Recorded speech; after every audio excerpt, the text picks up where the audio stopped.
Greetings. You can see today we have a little bit different camera angle. I adjusted it so it was more straight on, mostly to assist with focus because I now have fixed focus. So it won't focus on my hands, but it's like moderately focused on here. It was as focused as I could get. I don't know. I'm not a huge fan of this camera, but it works for now. One thing I really need to do is get some better lighting in here, and I'm going to work on that soon. And I should probably also change the stream title. Let's see.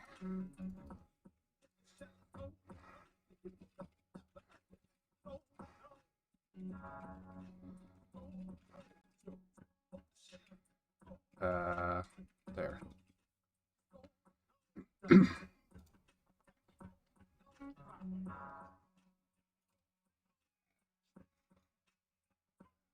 It's really hard to read that stream title, so I'm going to try to see if I can't get a little bit of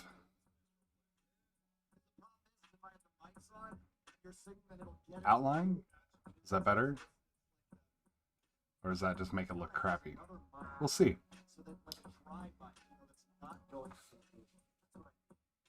Okay. So, today, what I want to do, and I realized when I was putting the stream, like, stuff together that I forgot about the LEDs. So I probably won't be doing any full assembly today because I'm probably not going to do RGBs today, but we'll see. It really all depends on how fast I get through all this stuff. So today what I want to do is I want to flash all the controllers. I want to get all the controllers socketed, and I want to test with tweezers each of the switch positions to make sure that the diodes are correct, that they're soldered properly, yada yada yada. Before I go solder the switches on, because these are all, except for one, they're all not hot swap, which means once I solder the switches on, it's going to be really, really hard to do anything else to the board other than on the back side. So I want to make absolutely certain that that's all good before I do that. And also I will do the OLED bridges because all of these boards have OLEDs. And yeah, this should be interesting. It should be fun. And yeah. As far as what firmware I'm going to use, I'm just going to use the stock Kyria firmware. It has all red RGBs enabled by default, so it's a good test to make sure your RGBs work. And it also has some just stock stuff that goes on the OLEDs that make sure your OLEDs work. So I'll put those on there and do all that good stuff. And I'm just now thinking, like, what about the OLEDs? Maybe I will build a firmware without the OLED support first, because I'm gonna just use some spring headers to test the things. I don't know. We'll see. We'll see. This is gonna be. I don't have much of a plan other than what I want to accomplish. How I'm gonna get there, we'll see. But first off, we've got a pair of boards here. This one is the chalk board.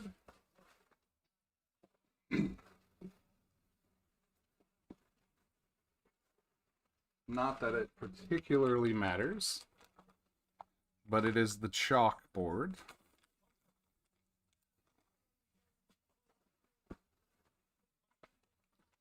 So we've got bags of components and more bags of components. So we need the resistors, we need the reset switches and the TRRS jacks, and then the controllers and the hot swaps. Or the sockets, rather, for the controller. And this one is, looks like Elite C's on both. It makes it a lot easier because I don't have to think about which one's which. They're the sockets for the controllers. Okay. So I'm going to quickly pull up iTerm over here.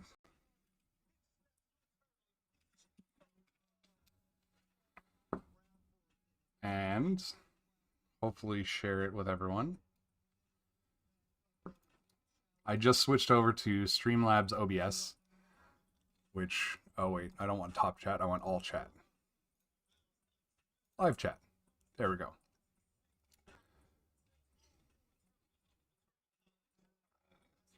Okay, so I want to change, or I want to add new source, window capture, add source.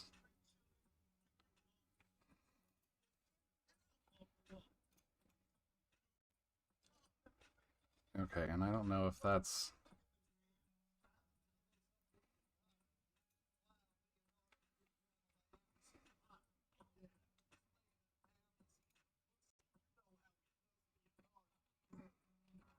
You know, I wonder. I think my battery is dying on my trackball here, so I'm going to swap it out real quick.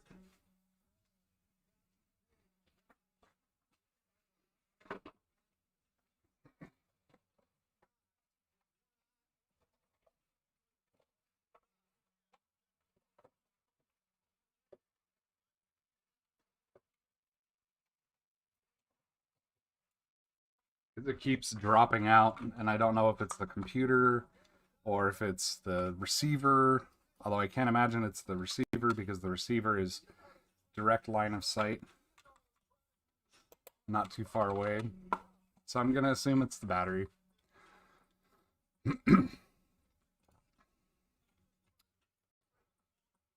Oh no, because that's freezing up a little bit too. Weird.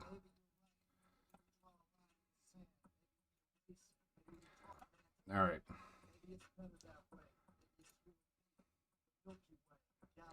So basically what I'm trying to do here is I want to show you, I want to have the QMK build window down in the corner.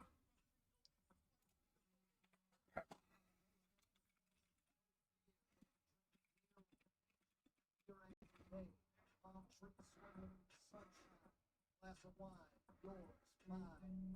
All right, and then check out kitchen,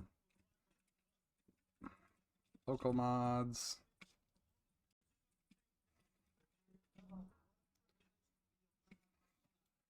Wait, actually, I don't need to even, I already have an Emacs open.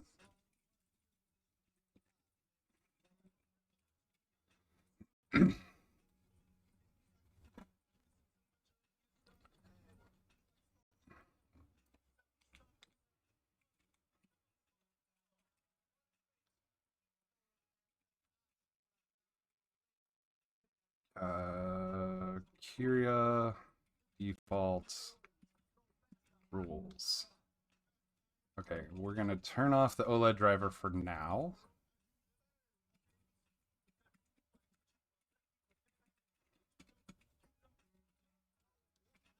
Okay, now I want to utils/docker? No. Util/docker build Kyria. Whoa, what is happening? Okay, something is really weird with my computer.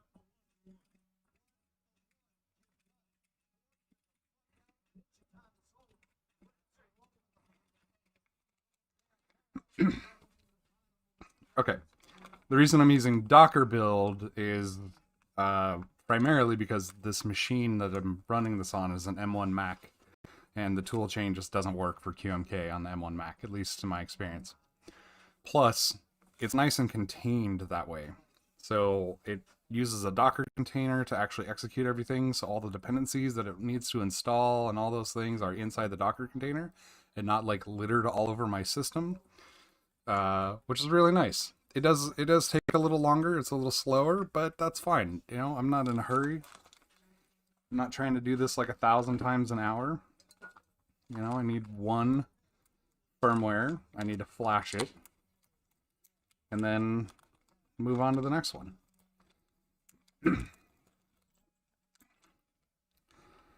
Okay, so we don't need these headers.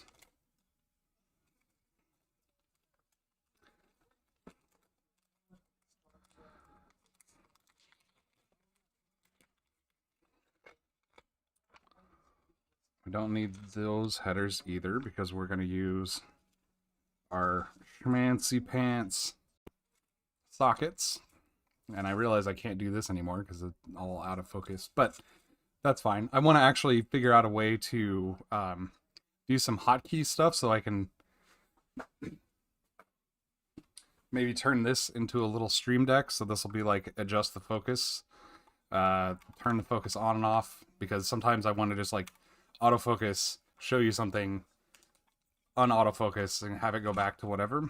The problem is the software that Logitech ships doesn't seem to work on M1 Mac. It's like very, like I Googled for it yesterday and finally I found a whole bunch of people on a forum complaining about it. Like, man, this has been months and months and months and they're still not fixing this. But for the feature that I wanted, which is disable autofocus, there's a $7 app on the App Store that I could download and I can disable the autofocus. And I'm like, okay, great. I'll just do that. And it works great. And it even has a little knob that I can control the focus with, but it doesn't seem to be controllable with hotkeys or anything like that. And it's not open source, as far as I can tell. So there's two things that I'm thinking about doing.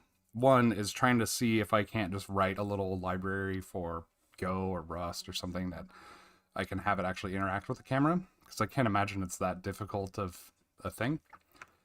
And then write a little probably, because I don't know what I'm doing writing Mac software, I'll probably write a little, like, frankly, it's easier for me to think about using raw HID and have QMK send out some raw HID codes that I just listen to on the other side somewhere, because that's actually a pretty established pattern that people use. And have it like just, you know, have this send raw HID events when I turn the knob. I think that would be really handy, and it would save me a lot of time and effort and money because I don't have to then go buy a camera. Because I was probably gonna buy a camera yesterday if I hadn't found that app. So $8 saved me like $1,000. I don't know. I'm just talking out of my rear at this point. So I'm gonna get to the soldering. Yeah, so the firmware is compiling. I don't know why. Oh, there. It's last little bit is almost done. Then I'm going to flash the firmware. I have a couple of magic tips here because I don't actually have a USB-A to USB-C cable. And all I have for ports right now are USB-A, but I have magnetic tip cables that I can just snap right onto there. So that's what I'm going to do. So I've got my firmware. Now I'm going to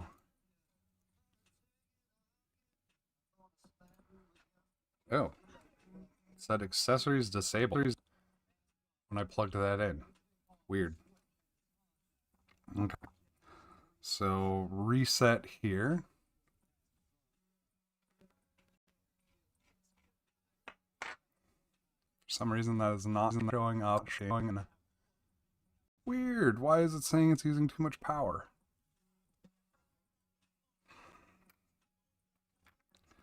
Is there a short in my cable? One problem with the magnetic cables like this is they get shmoo in the port sometimes.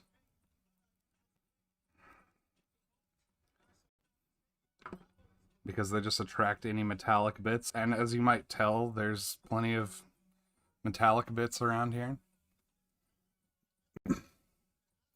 Okay. Let's see. Okay, well that's just not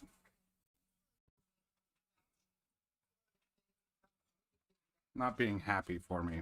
How about I try it? Maybe there's something wrong with that one. Because this one's fine.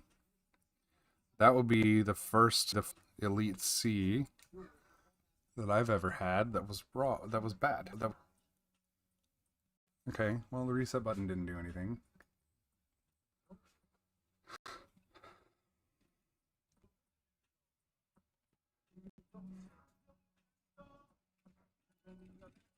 Okay. Target requires Docker machine to work on your platform. Okay. So what about make Kyria default flash?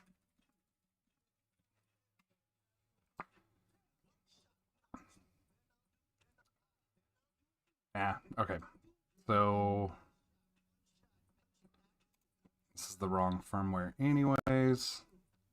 So we want Kyria rev1 default.hex. Okay. So push on that, nothing.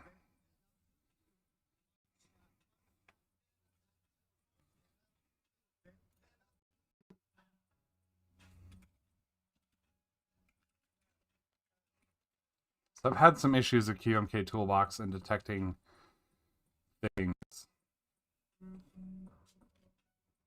on the M1. And I think that might be what's happening here. No device available. Okay, well, guess what? We are going to do this. There's a reason I kept my old laptop around. We're going to do this on my laptop. The laptop I don't use anymore. That apparently isn't even booted up.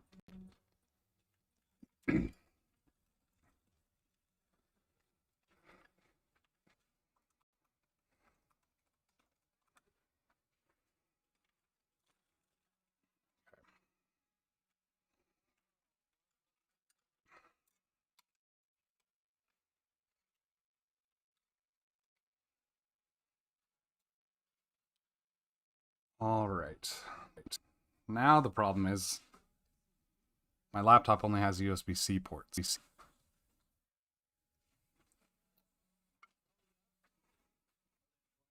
Let me try something real quick. Nope.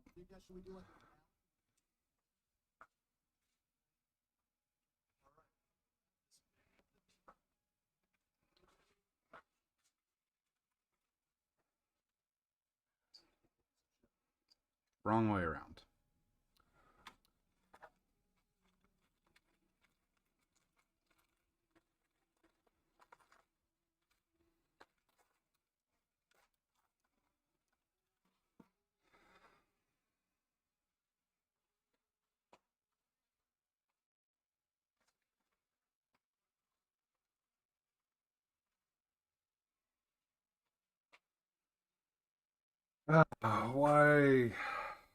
Why do we not have more standardization?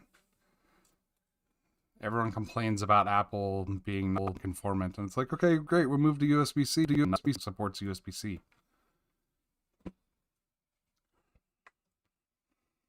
Because that would make too much sense. Maybe that reset button just doesn't work.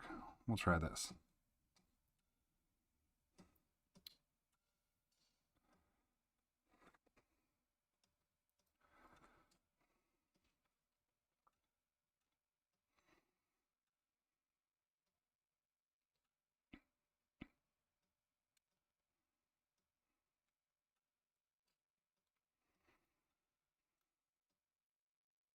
Okay.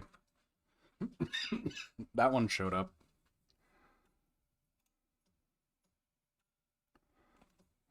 Maybe this is the bad one. Okay, so I want to actually clear EEPROM. And then I want to flash the firmware. Okay, great. So in theory, that worked. Oh, these don't even work at all in the Kyria. Okay, that's fine. Let me just try this other one. This other one.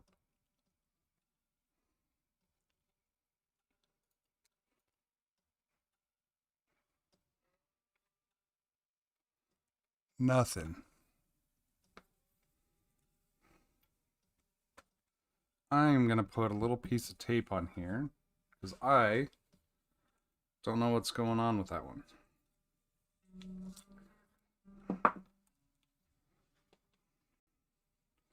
A little piece of tape and a question mark. Okay, it's fine. We can do this with just one. So, you know what?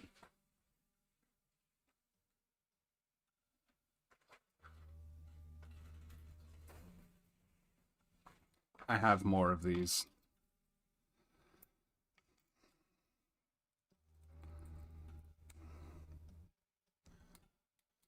That one works. Okay.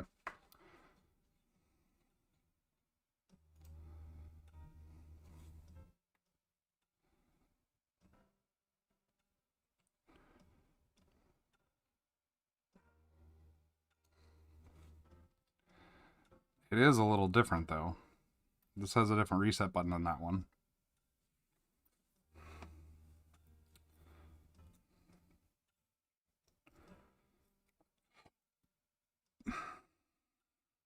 This has the... Oh, this has different...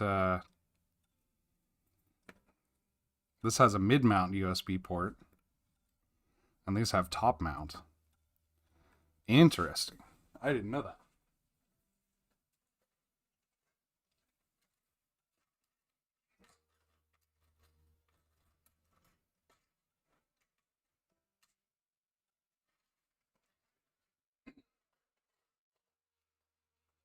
Okay, well, I'm going to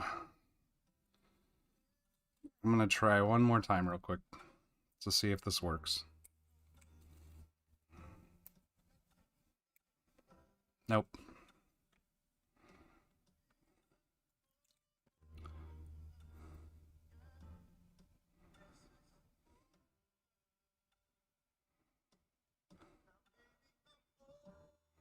Yeah, I think this one's just dead. I don't think there's a significant enough difference between these two that I particularly care that someone is getting one of mine. And I don't think they will care because it works. So that's what's important to them. But that is something to consider. Okay, so these two are flashed. These are ready to get solder. Let me fire up the iron. And let me get rid of the window.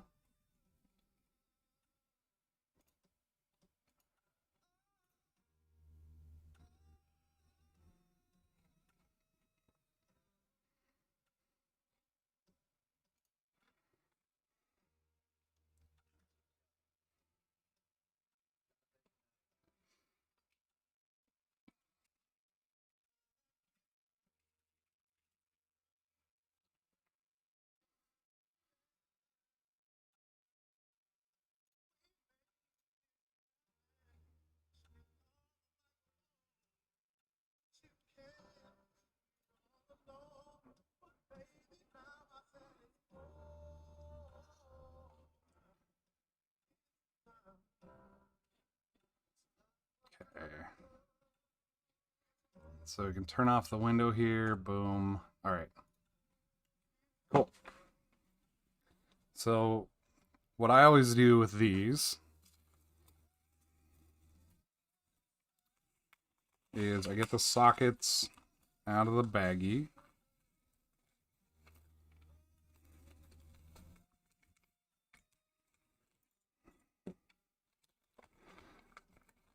And you might notice, if you follow me enough, that I use a lot of blue tape.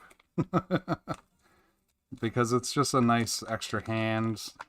I can put a little blue tape on something to hold it in place, or in this case, to label which side is up. Or what I'm about to do is just to hold it in place. That way, when I flip the board over, the sockets don't fall out.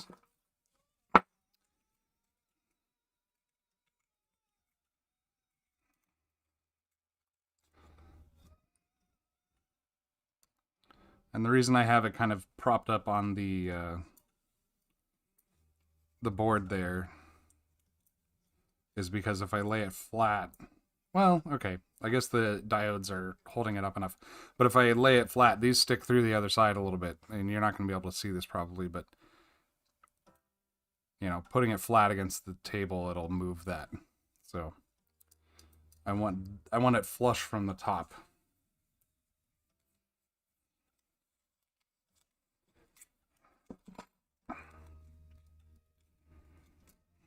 And then, as usual, measure twice, cut once. We've got these lined up in the correct holes so that they're upside down. Raw ground reset. Raw ground reset. Okay, we're good.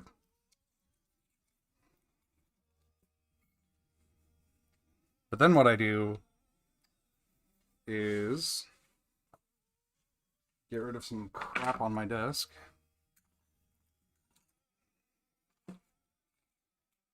Fire up the fan. Get a little solder. But I only do the corners first. So just a little bit of solder on there. What this does is it just holds the socket in place.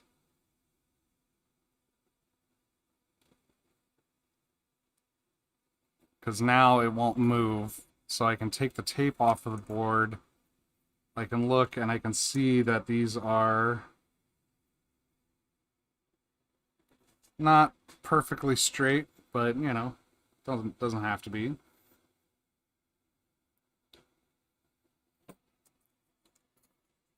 But now those sockets are in there, they're not coming out. And also I just realized that I didn't bridge the OLED jumpers. So this is the top. You want to bridge the OLED jumpers on the side your OLED is going to be. Okay, there's one. There's two. There's three. And there's four. Oh. Well, that code, the stuff in the bottom right is my terminal window where I was compiling the firmware for these. And I thought I had gotten rid of it, but I forgot to click the transition button. So...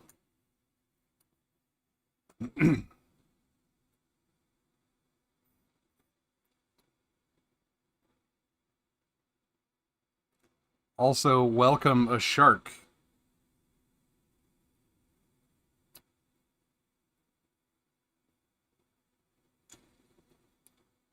I'll have you know, I played a jet in high school during my my school's production of West Side Story, so I snap my fingers in your general direction.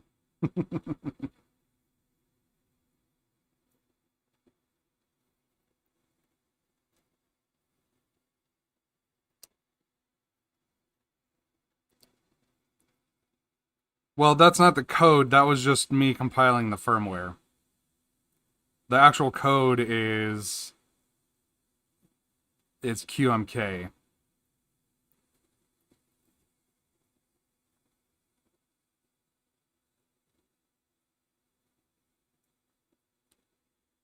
And if you had a stroke, you should definitely seek medical attention.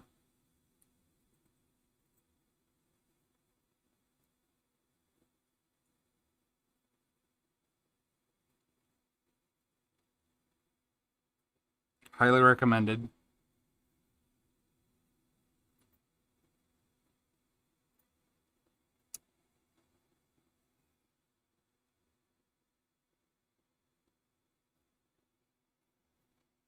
Okay, so that's all the sockets on that one. We'll do this one real quick.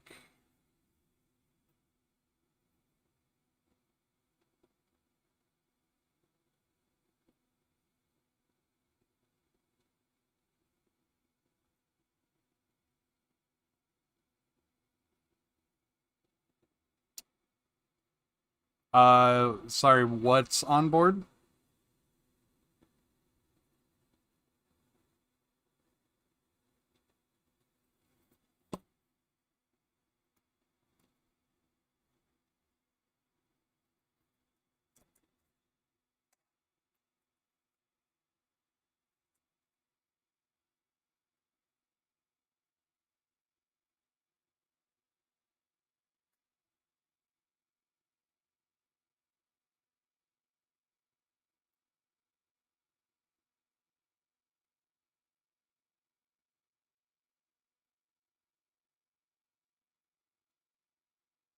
Well, it goes on to this. So it gets programmed into the controller. And then what I'm doing right now is I'm soldering the sockets for the controller. So that I'll put the controller on here, put the socket pins in there, and then the socket can, the controller can be removed from the board. So it's on board the controller, but not on board this board, because this doesn't have an embedded controller. Does that make sense?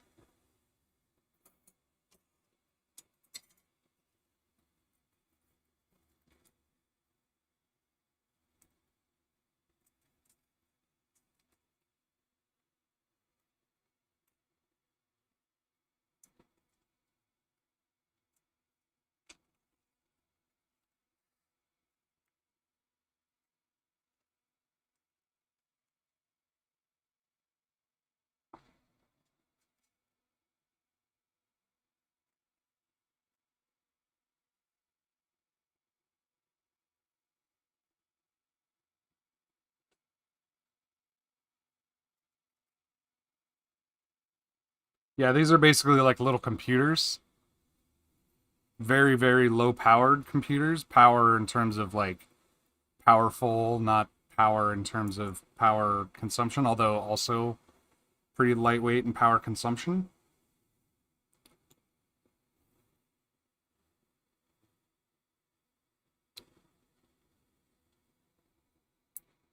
Shit. Okay. Forgot what I usually do. So normally I use diode legs. Well, they are separate components. In this case, I didn't buy any of this stuff because I'm actually building it for somebody else. But they are separate components. You can use different ones. You don't have to use this particular controller. Um, this is a Pro Micro compatible controller. By compatible, it means it uses the same footprint and the same pinout. So it is a drop-in replacement for a Pro Micro. And a Pro Micro is just a different controller. I have a bunch of them around. I'd have to grab one. But there are also some that are... So this and the Pro Micro actually use the same parts. The only real difference between this and a Pro Micro is it has a USB-C port on it instead of a micro USB. But there are other controllers that have wireless built in and stuff like that. So there's one called the Nice Nano, which is what I use for my Bluetooth builds. Like this one. So this is a Nice Nano controller here. It looks very similar to the Elite C, but it is a completely different controller. This is running an ARM chip. This has built-in Bluetooth. It has all sorts of fun stuff. It's got a battery charger. It's good stuff. And I am screwing this up. Okay.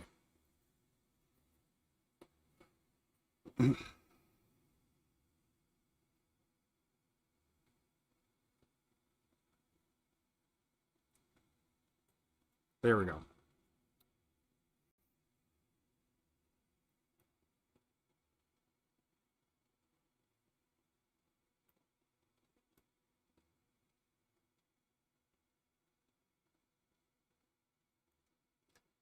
But if you buy a keyboard kit from a vendor like Split KB or Little Keyboards or Board Source or something like that, generally they will have controllers as well. And in their on the product page for the keyboard kit, they'll say you need, you know, 2 Pro Micro compatibles, and they'll link you to their selection of Pro Micro compatible controllers and stuff like that. But there's a lot of options because you can put nice nanos on a Kyria as well, and make your Kyria wireless if you want to, which I've actually done, but I repurposed those controllers for a different board eventually. Okay. So we've got ground. Okay. Just making sure I've got everything lined up here correctly.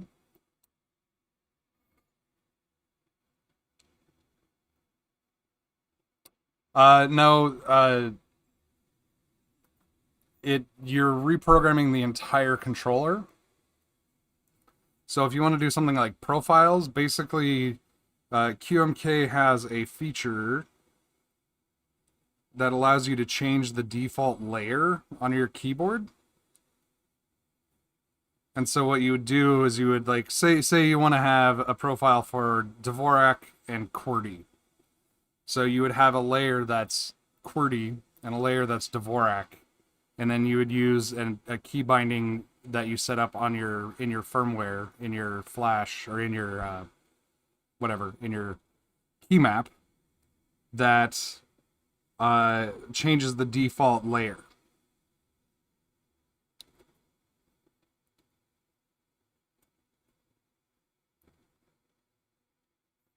And a lot of people will do that for, like, they'll have a gaming layer, because a lot of people who use like a row or column staggered keyboard like a Kyria, they'll shift the WASD. So this is kind of normally where WASD would be on a keyboard. But this makes a little more natural sense. Some people even shift it down a layer so they have their kind of their number row here. And so they'll just have a different layer that they switch to with a keybind, and that's now their gaming layer.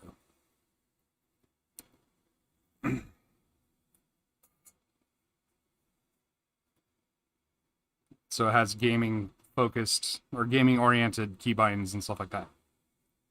I don't use the default layer thing because I only use Dvorak, but and my key map is fairly standard now across all the keyboards I have. It's designed around a 3x6+3 layout. So, kind of like this. And then I just port that to whatever board I'm using or programming. Although these, since they're not mine, they're just getting the default Kyria firmware, which has support for OLEDs and it has support for RGBs for backlighting. Or not backlighting, but underglow. God, these pins are kind of a pain. I don't know if I like them. I feel like diode legs are a lot easier. Well, Dvorak, it takes a while to get used to, like any major change to your key map is going to. But I have used it for about 10 years. And between that and switching to an ortholinear keyboard and then further to a split column staggered keyboard, it's a night and day difference between QWERTY on a row staggered keyboard. So much more comfortable. I don't get as much pain as I used to, and I type a lot. I'm a software engineer by trade, and I chat on the internet for social purposes. So, I probably type 500,000 keystrokes a month, if not more. And yeah. But there's, you know, basically my whole thinking, and this is a lot of people thinking, anything is better than QWERTY. So unless you're like really big on, unless you want to make, you know, trying out other layouts a hobby, just pick one and go with it. So use Colmac, use Workman, use Dvorak, use whatever you want. Mostly I chose Dvorak because at the time, Dvorak was the only one that I'm aware of that had support for changing the software or changing the keyboard layout in Mac OS to Dvorak, which was important to me because I use a laptop and I use the onboard keyboard on a laptop a lot. And so I wanted to be able to just switch back and forth and not have to try to figure out how to remap keys and stuff like that. That has at least since been expanded. Now I think Colmac works, but there are also a bunch of different variants of Colmac, so who knows. Nowadays I use an iPad with an external keyboard, so I don't even use a laptop keyboard anymore, so that problem becomes less of an issue for me, because I don't have an internal keyboard to care about. But I still use the software keyboard. Like my Dvorak keyboard is still spitting out QWERTY codes, and it's mapped in software.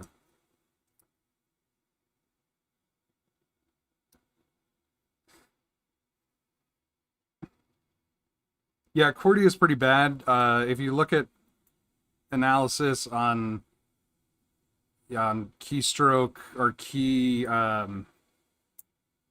frequency and stuff like that, you use your left hand a lot more than your right hand. You don't have nearly as many alternating hand kind of things. So like you type a letter with one hand and you type the next letter with another hand. Bigrams, I think they're called. So Dvorak, what it does is it tries to optimize for you're using alternate fingers a lot. And I think Colmac, or maybe it's Workman, I don't know, one of those tries to optimize more for rolls. So like, you know, NTS, let's say, and I don't know if this is correct, but NTS is a very common trigram in English. And so like having that be set up as a very easy roll to access is a thing. I don't know if that's one that they target specifically, but I know that that's kind of the thinking behind it, the theory behind Colmac. And then, of course, since you have full control over every key, you can make your keyboard do whatever you want. So if you want to make it all the letters are A until you're holding another letter, you can do that. I don't know why you would want to, but, you know, do whatever you do you. If you find something that works for you, that's really what it comes down to. And as I said, the general thinking is that anything is better than QWERTY, so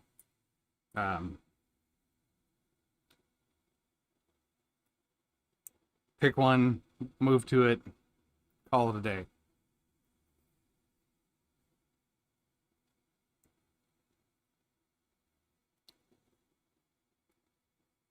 My daily driver right now is this.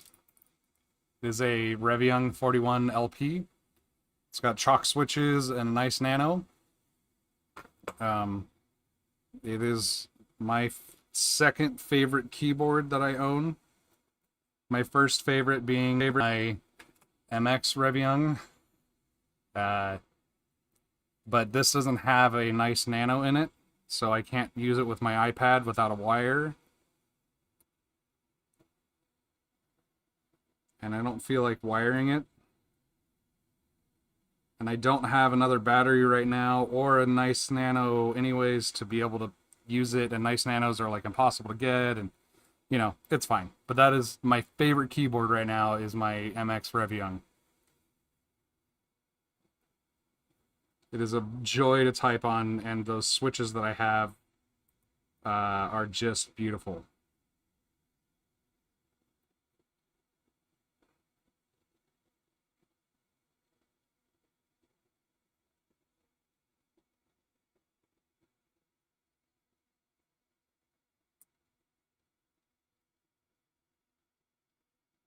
Yeah, I don't like these pins.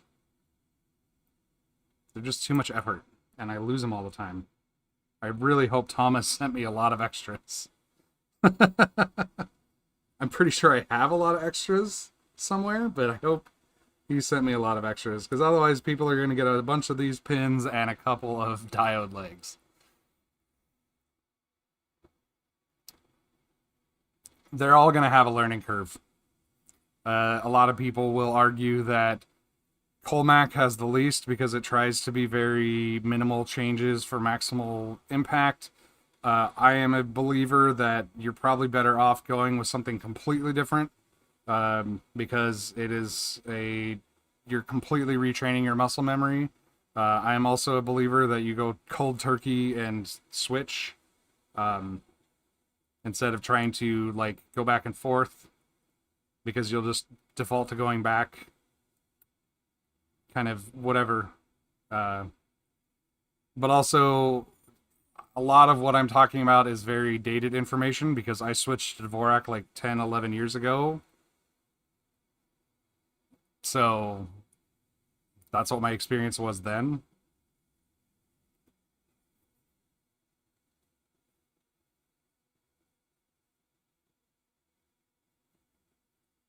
So things could be entirely different nowadays. And I also have zero interest in changing to another layout. Every now and then I feel a little FOMO because of, you know, all these Colmac variants and stuff like that. And I'm just like, you know what? Dvorak is comfortable for me. I type really fast with Dvorak. I don't see any reason to change. It serves my needs just fine.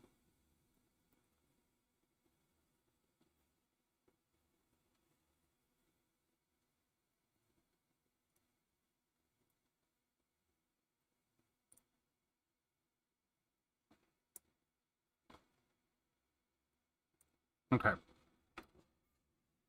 Well, these pins take a long time to install.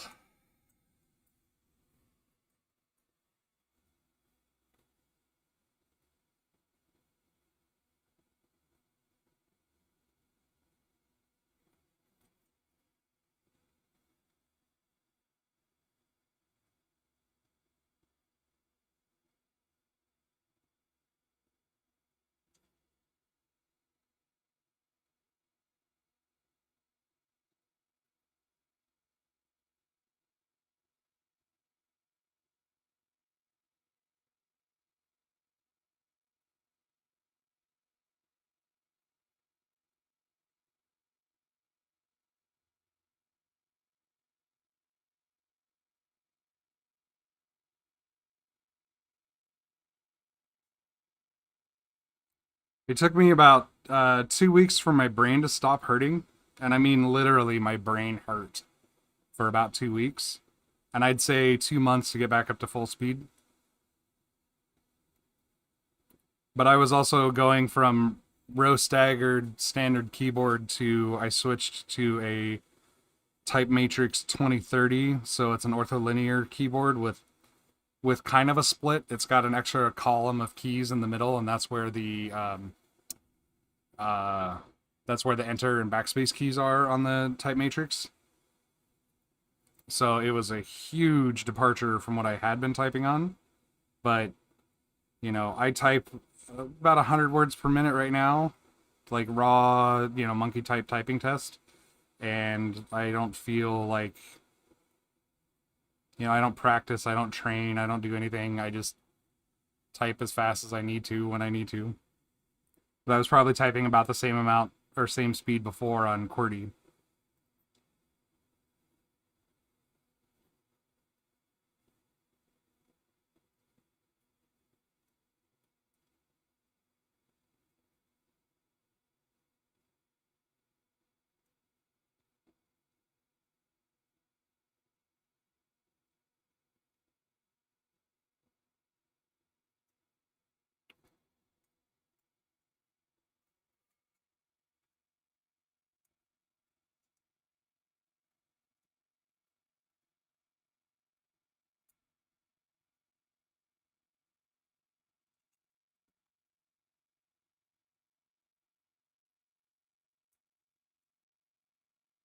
So what I'm doing right now is popping the controller off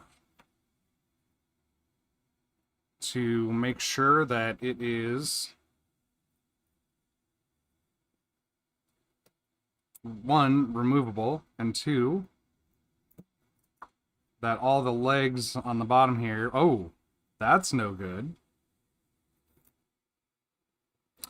Oh. Okay, well, it's a good thing I have extras of these.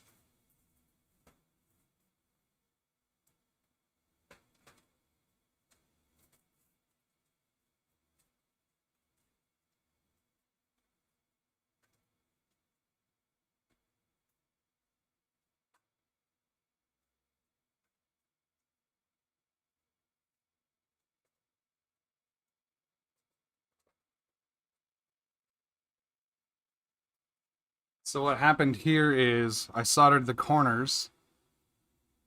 I don't know how easily you can see this, but I soldered the corners, but forgot to solder the middle on the bottom. So when I pulled the controller out, it pulled the sockets out with it. So, at least on the one side.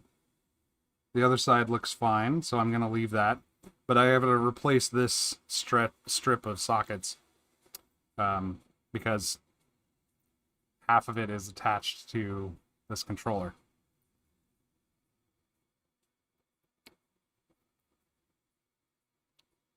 I will chalk that up to being a little distracted.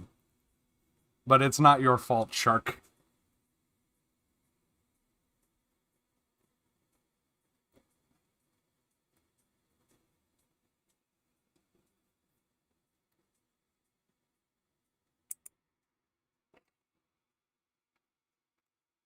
Fortunately, since it's just the one end, or just the ends, should be pretty easy to remove this, and I don't really need a desolder.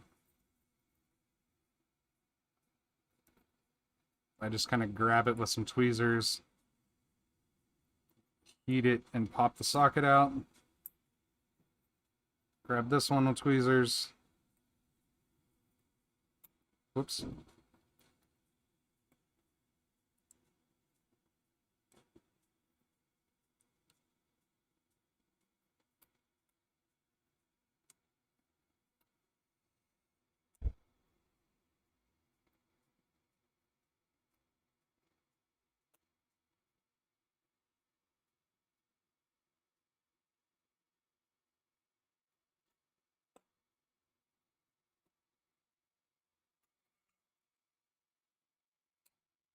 Rip socket. And then what's extra fun is there are two sockets that are now stuck on here. And I'm going to try to get them out of there.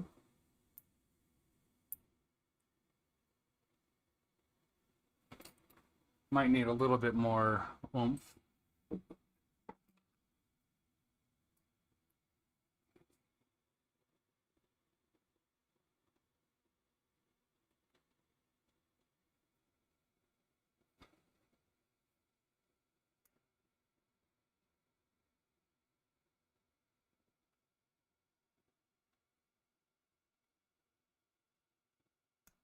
Ow. Okay. I'm going to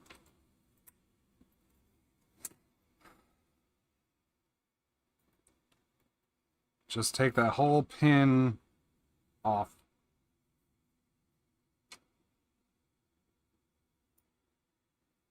This is the fun part about building keyboards, is screwing up. And then fixing your mistakes.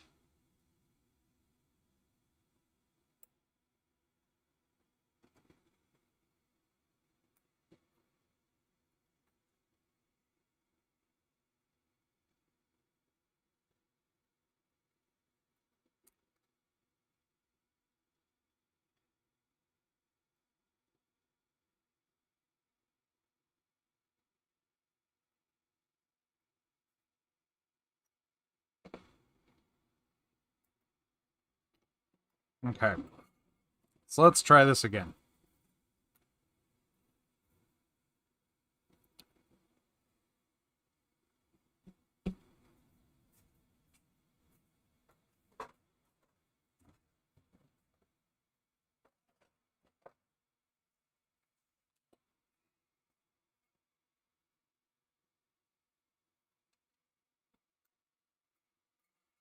Y'all are getting to see a lot of my tools today.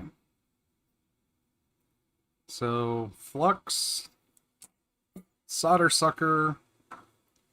This is to try to get the hole cleaned out.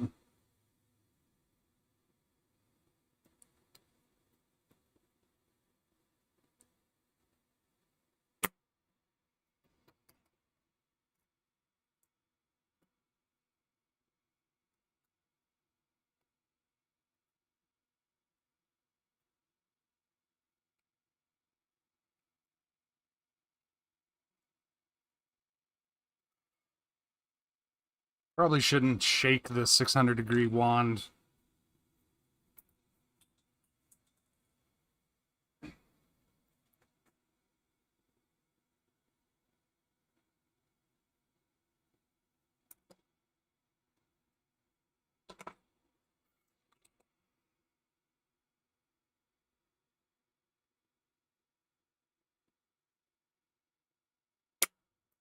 Okay, there's one.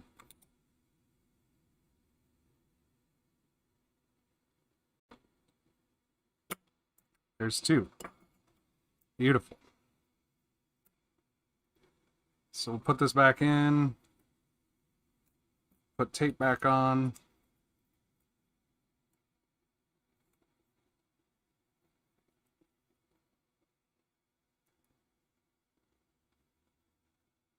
Let's get rid of all this extra crap here.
Okay. A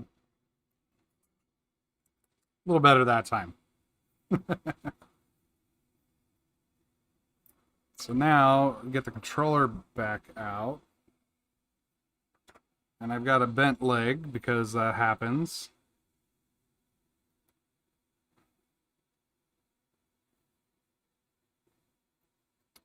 And I've got to fix 2 pins. So I'm going to put a little bit of thing on here. And then, because I can't really tell from the top. Yeah, the up label saves me a lot.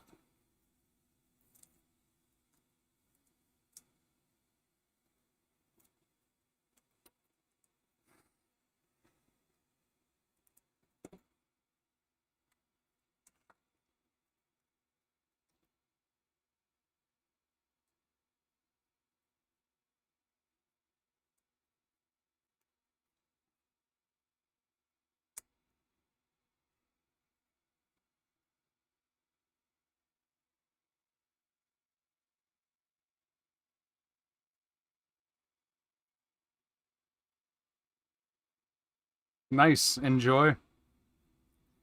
Let me know how it works out for you.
Okay, that's just not working right.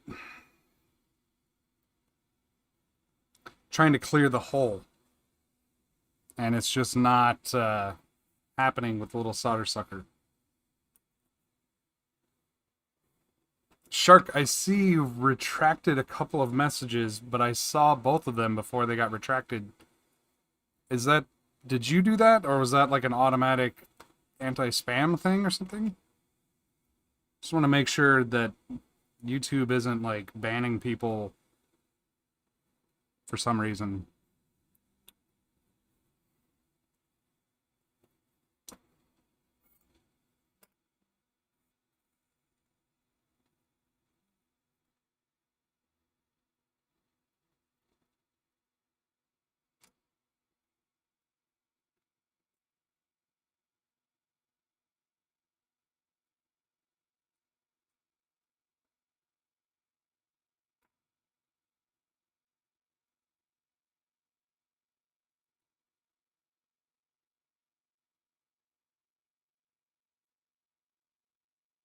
Oh, this does not want to clear out. Come on. Fine. I think I'm gonna do it the hard way.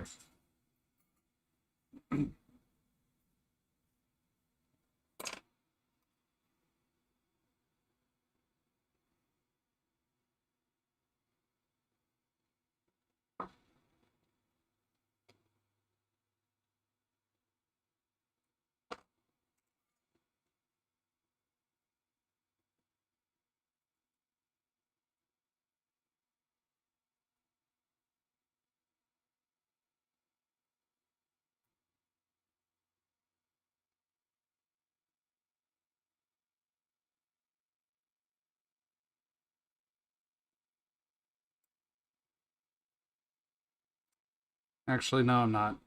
Because that's gonna lead to sadness.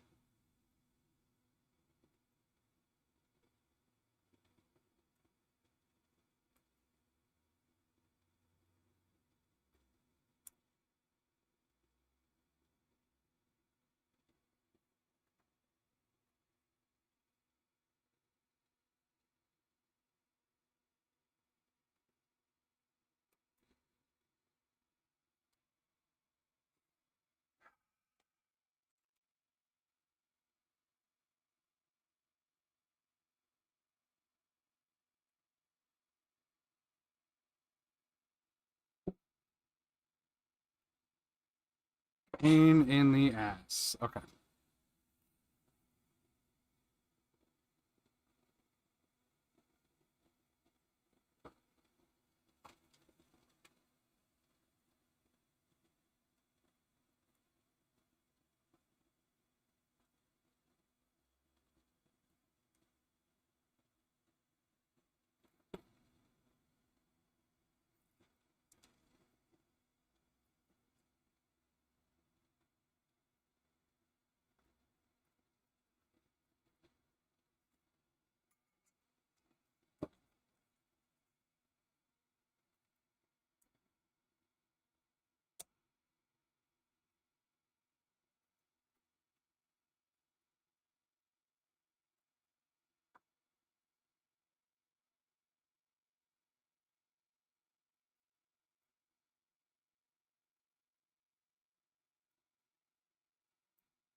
There, that works.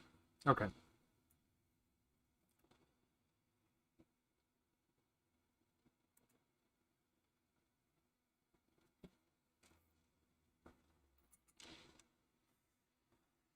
So I lifted the pad on the bottom of the controller, which is fine. It's annoying, but it's fine.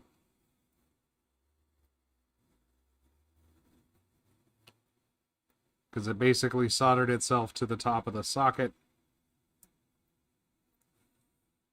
Worst comes to worst, I have more of these controllers, and this one is mine anyways.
Okay, yeah, I may have messed up the pad on both sides. We'll see. This is why you socket your controllers, friends. Okay. Now that that's in place, should just be able to slap this in here, turn it on, and type with it.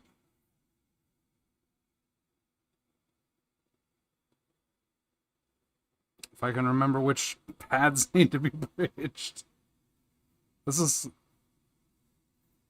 It's easier when you have sockets. Let's see. Okay. No, no. Can't do that.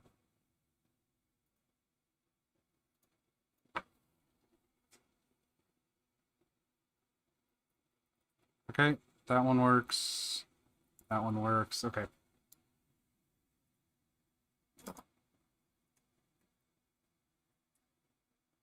No, that's not plugged in.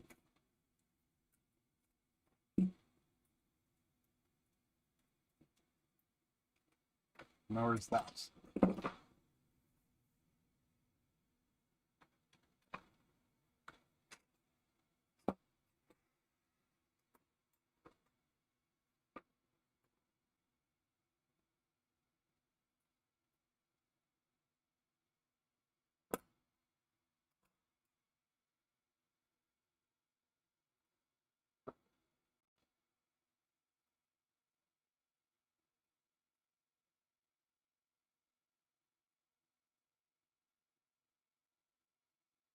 Okay, so we're going to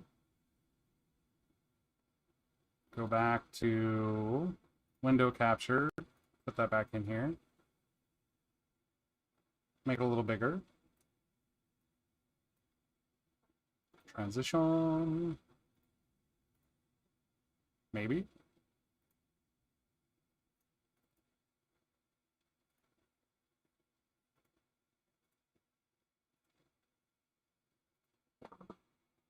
Why is this not doing the thing?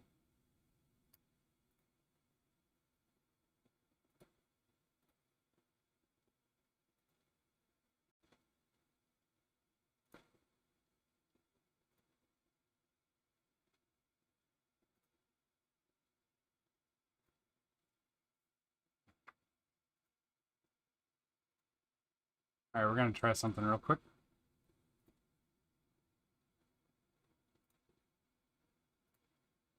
Why is...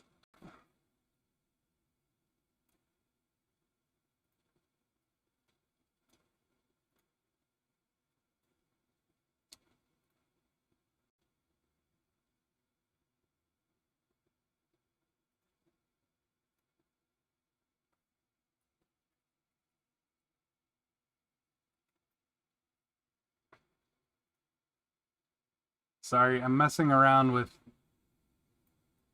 OBS because for some reason it just will not show my window. It just won't.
There.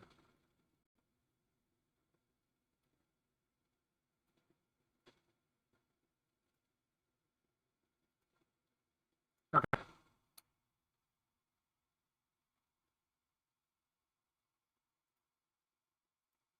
We'll go to insert mode, match some keys. Okay, so I think that weirdness is being caused by the fact that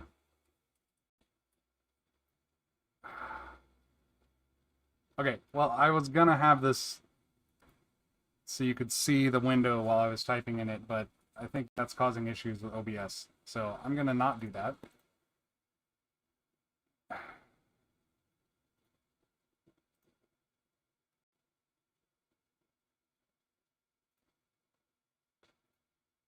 And sorry, but you're not gonna see any of that.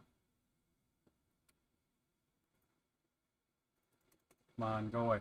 Go away. There.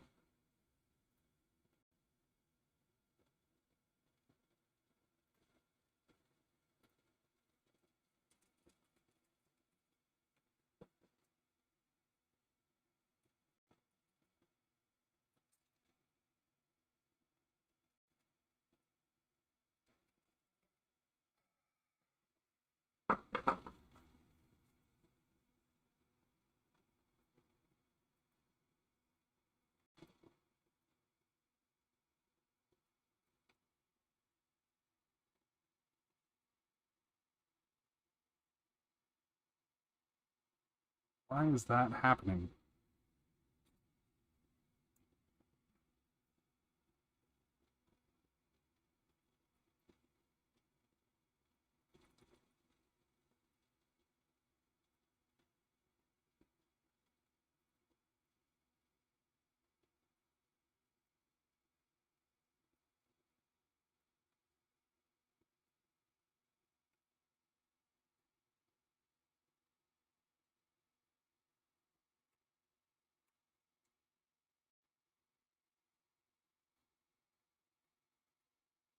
That must be escape.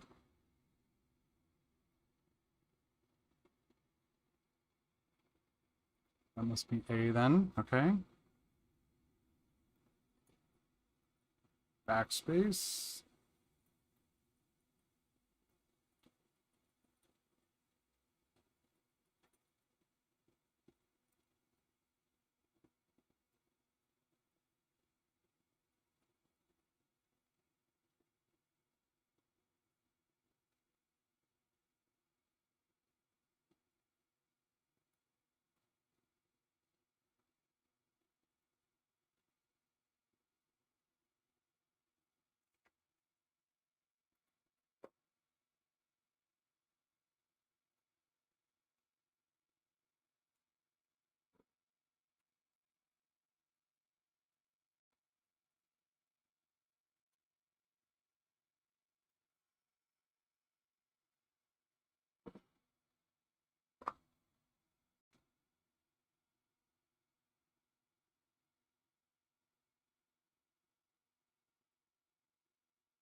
Okay, so all those work great.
Okay.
God damn it. Okay.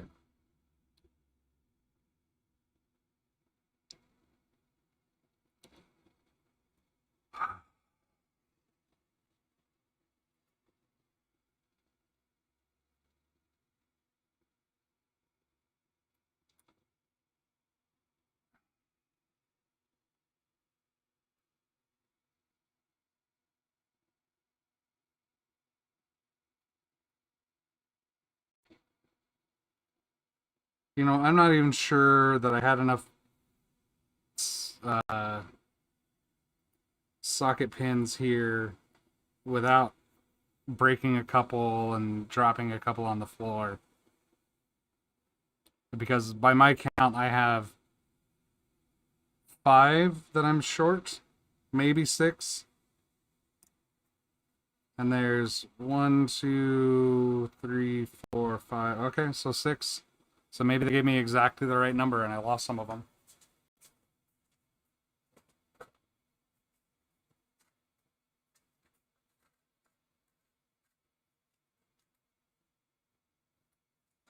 Fortunately, I have extras.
All right. So the bottoms are all soldered.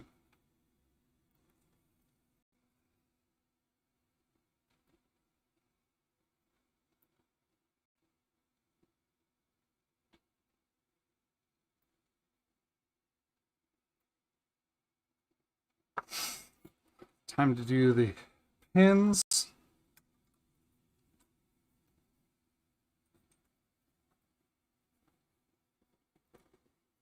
How long have I been live here? Where's that on this? Doesn't say. Whatever. Okay.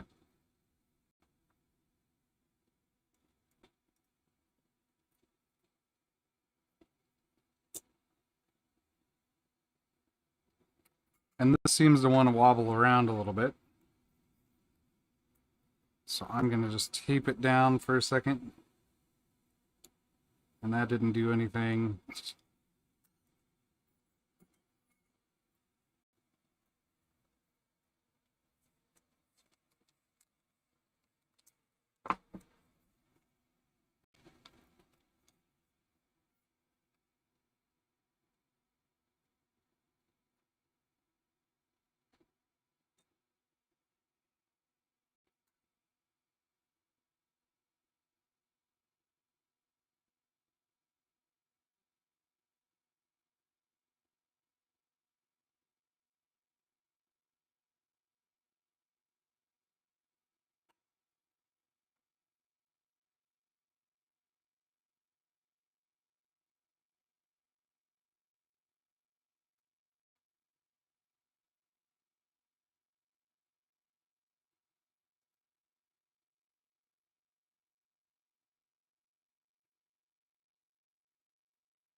Oh, there it is. Hour and a half. Wow, it has taken me an hour and a half to solder 2 freaking controllers. Something's wrong.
All right.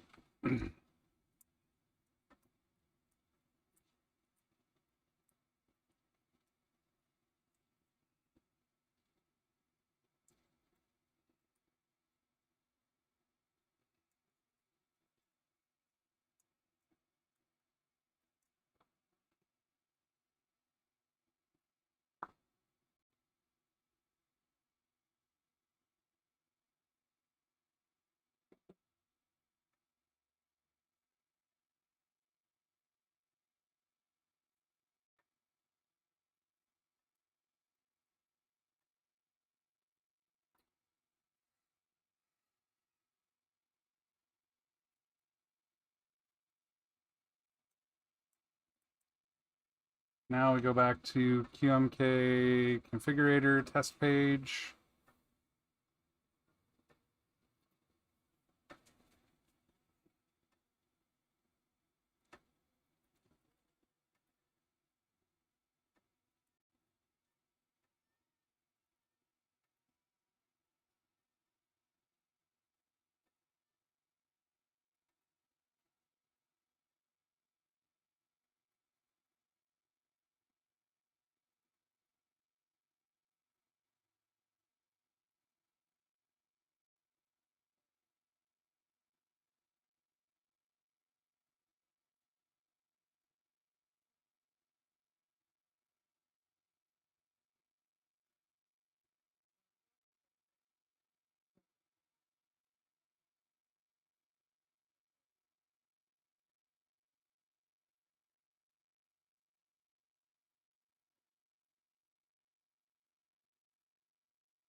Okay.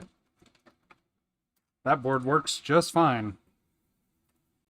So now it's time for the extra stuff.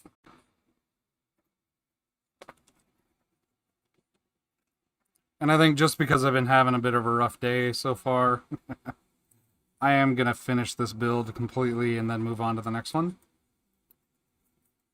So that I have a win under my belt. And also this is going to be the easiest one because well, I guess it does have RGBs, but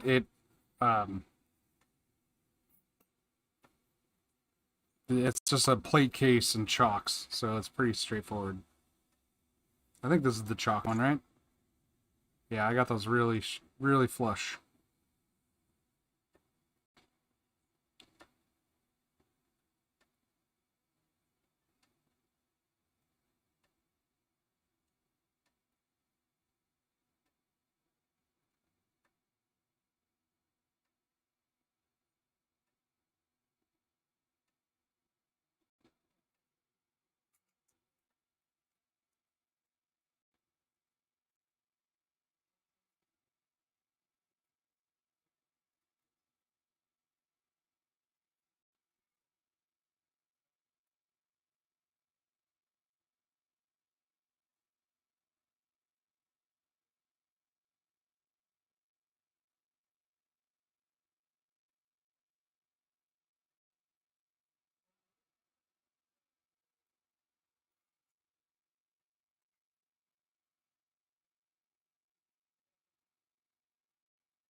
And because I am like that, I am making sure, even though it doesn't matter, that the resistors are all the same orientation.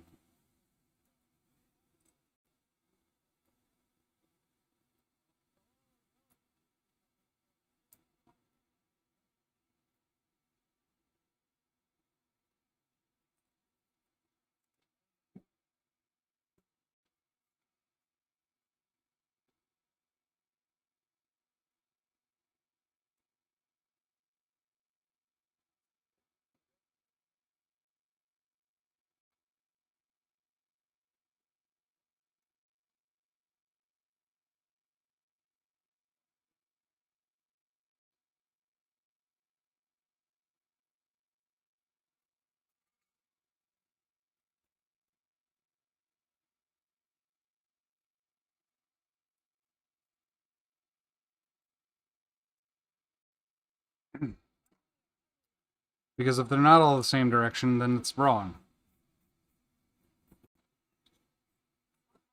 Even though it doesn't have any actual impact on functionality, it's still wrong.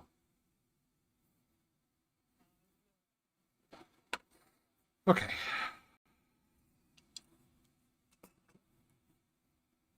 So we've got diodes, we've got resistors, we've got controllers, we've got TRRS, we've got resets. The only thing we're missing now are LEDs and switches. LEDs are the fun part, and by fun I mean I hate them. But we'll see.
All right, do we have an over under on how many I'm going to have to fix?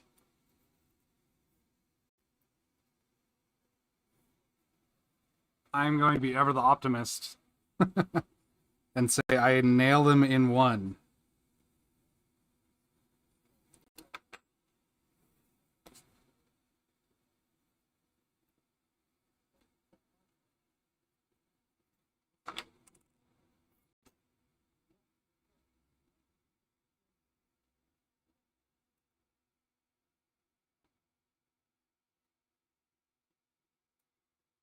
Plus, that gives me incentive to do it right.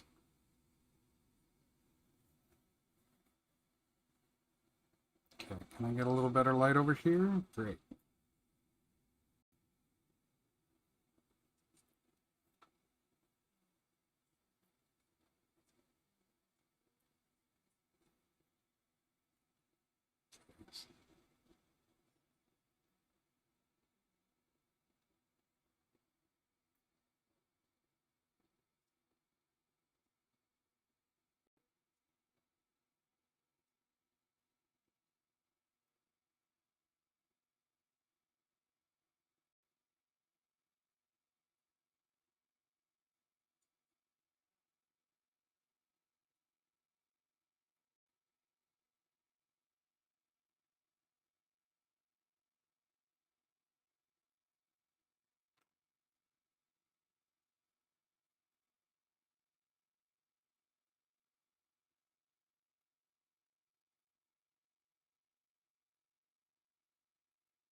Okay.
Okay.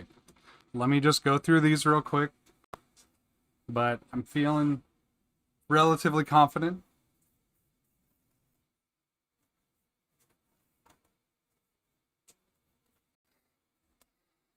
Bust out my little magnifier.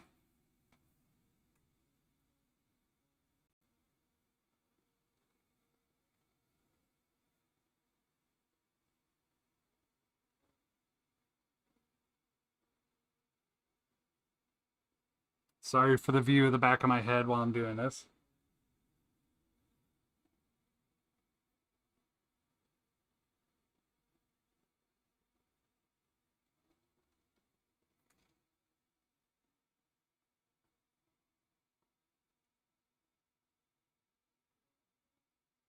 Ha!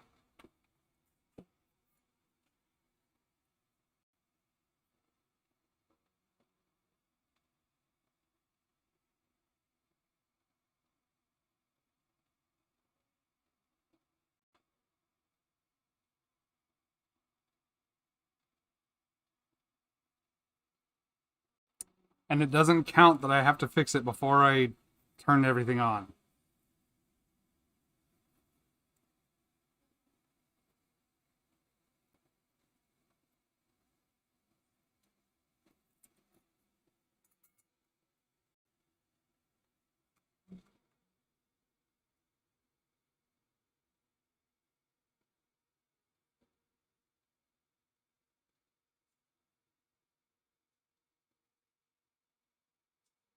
Okay.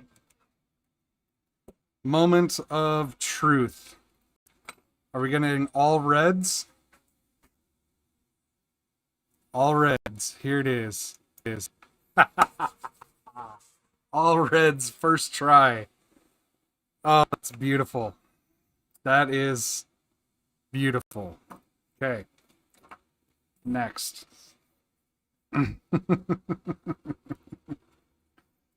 Oh, that feels really good.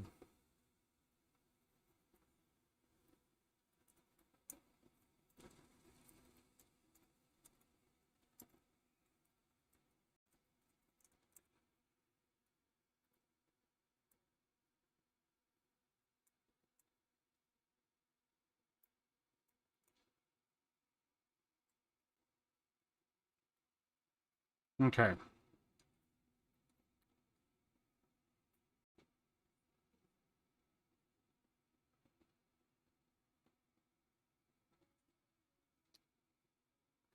So on this one, I got to remember that the orientation is different from the other side.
Hello, Shark. You missed me nailing this other half of this PCB, getting all the LEDs to work on the first try. But that's okay, because you get to watch me do it on this one, too.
Yeah, famous last words.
Okay.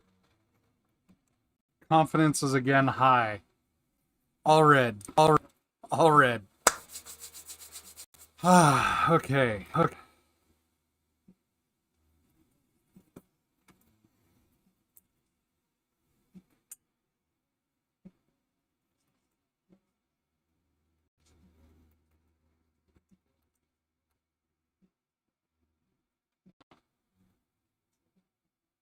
All red.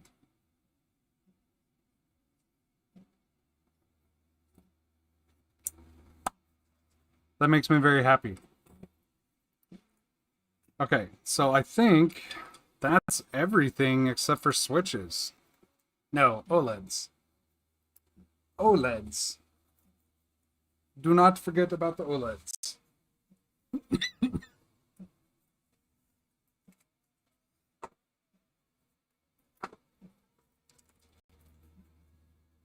Okay.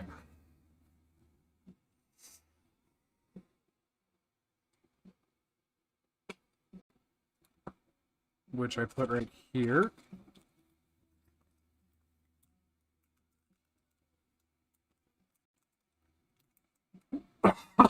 Excuse me.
I was cut right through. No, just kidding. I'm not going to do that.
Well, that's not what I wanted to do.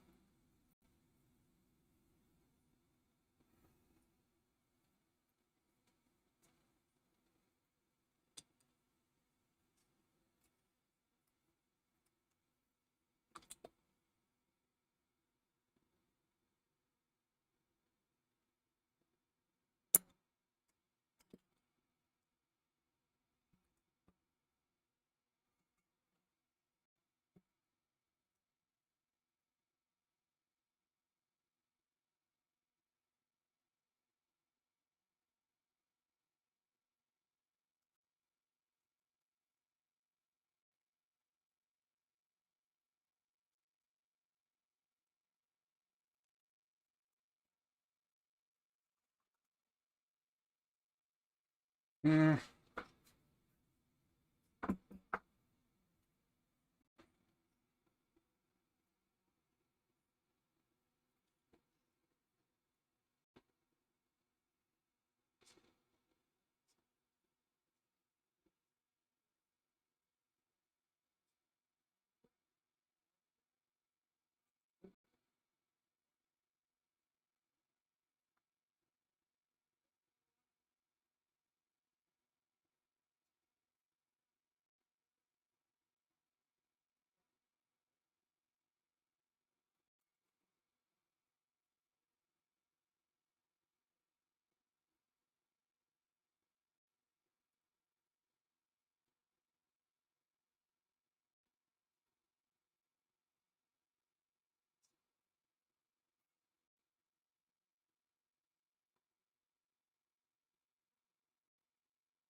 Okay, that's good enough, I think.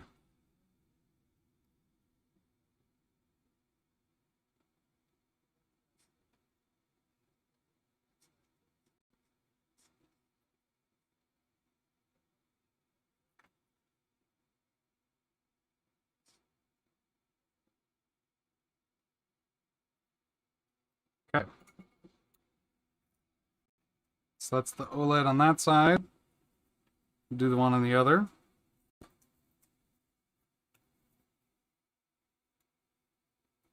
Oh, wait. But first, we got to do our little tapey tape. I think I'm going to go back to this size, because I think that'll cover everything without having to trim excess.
Damn it.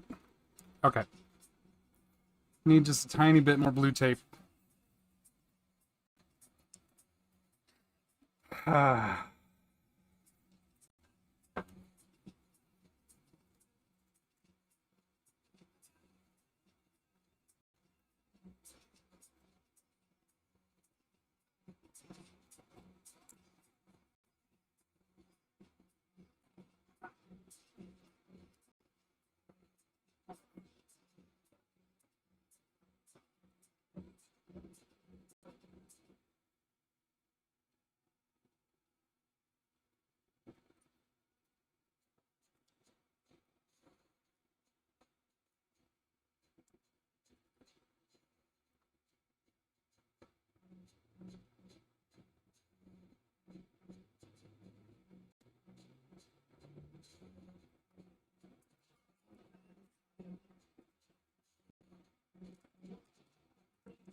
Okay, and since I have OLEDs now, I'm going to flash the OLED firmware.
Damn it. Stop.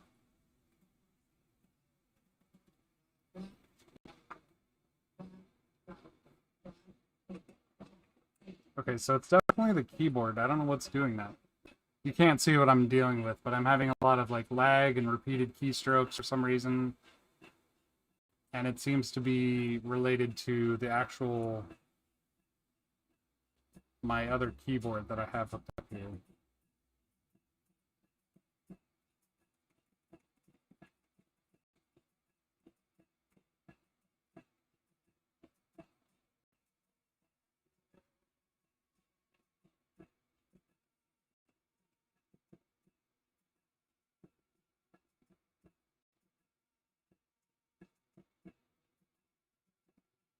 Okay.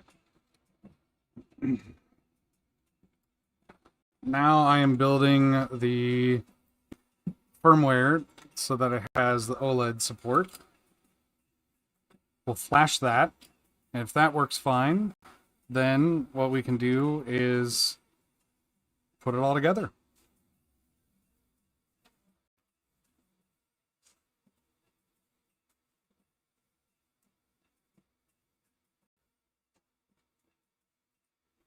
And since we're dealing with acrylic cases, I got some gloves so that I don't get fingerprints all over the case.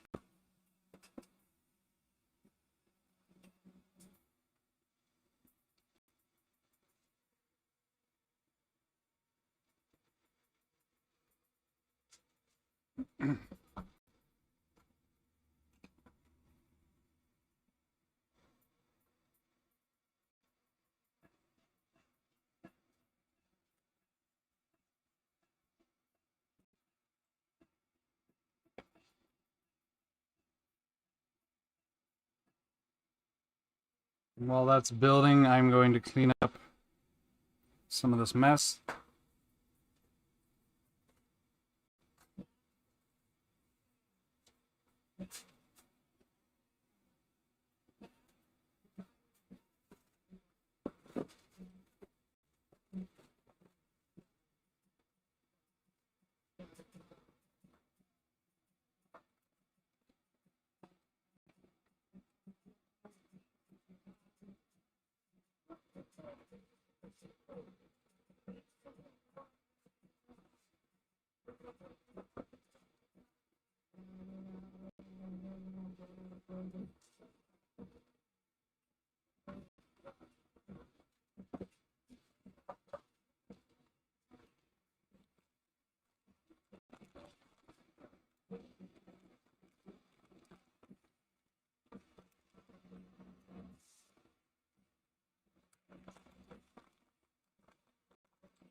Ooh, that's such a pretty blue color. I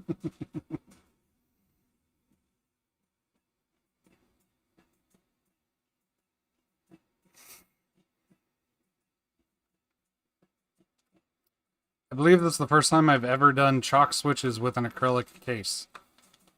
Or acrylic plate. So this should be interesting.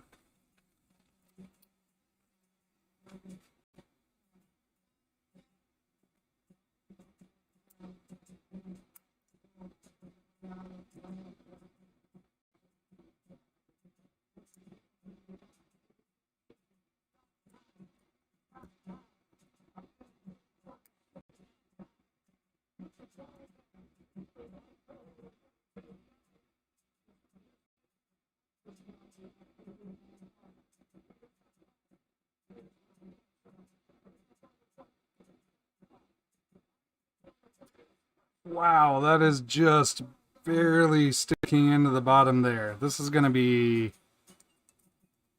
quite the solder job. Okay. I see lots of blue tape in my future.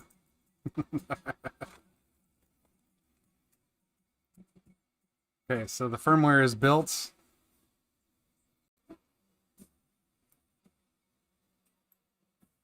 I still have all red. Let me do my QMK toolbox here. Reset. Flash. We have OLED. Let's do the other side. Reset. Flash.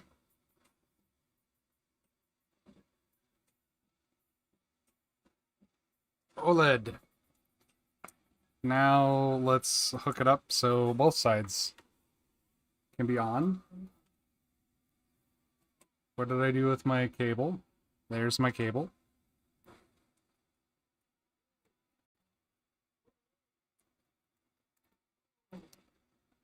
Boom.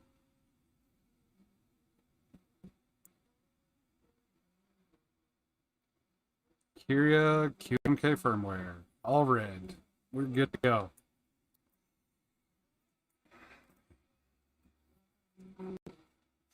Makes me very happy. All right.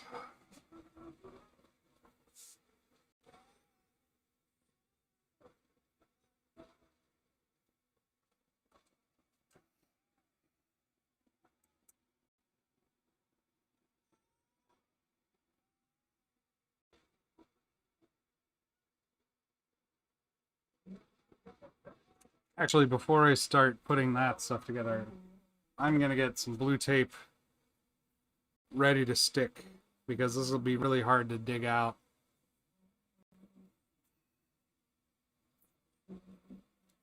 With gloves on.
Okay, well, this matte black finish doesn't appear to be as much of a fingerprint magnet as others, so I may end up just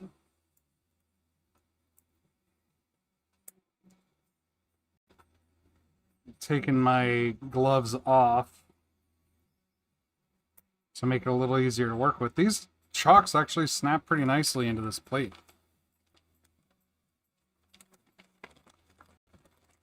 I'm impressed.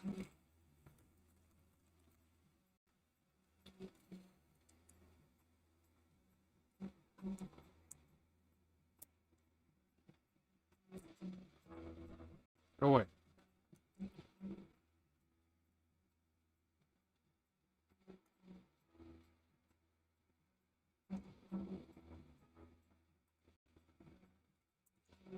Okay, maybe they don't.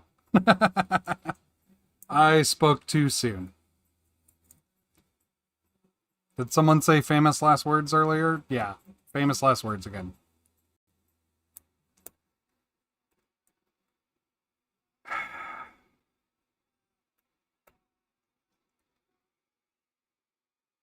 Oh, great.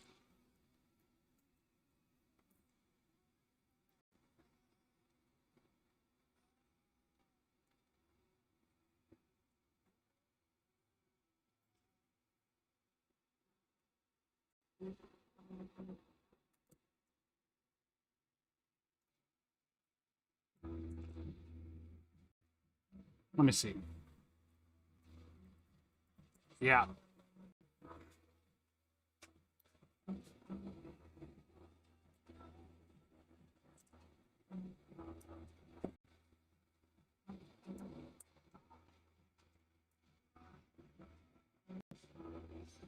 So what I'm trying to do right now is just align the plate and the PCB with a couple of switches, and I'm going to tape the plate on.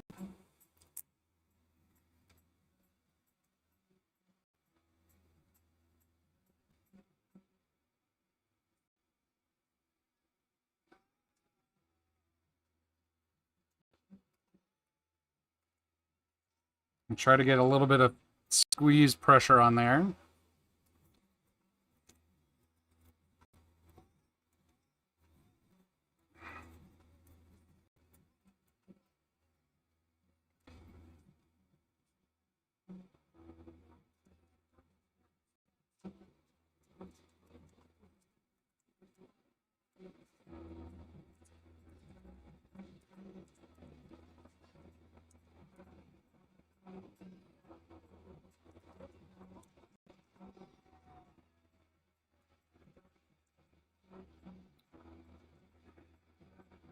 Okay. Then we have the fun task of trying to get some solder, because the pins on the switches are not sticking up through the hole very much. I mean, they're pretty flush. I can't feel the pins. I can see them, and they're there, and they're in the holes, but it means I'm basically soldering directly into the holes instead of on top, so...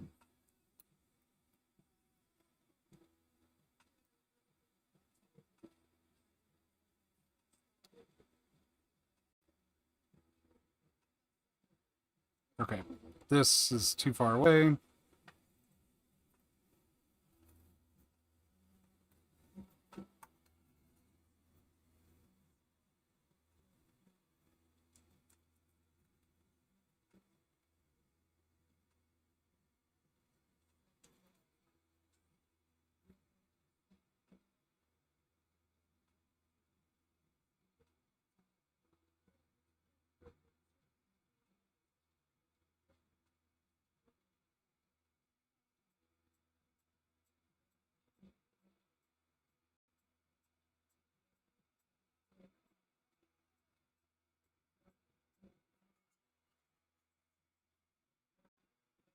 Okay.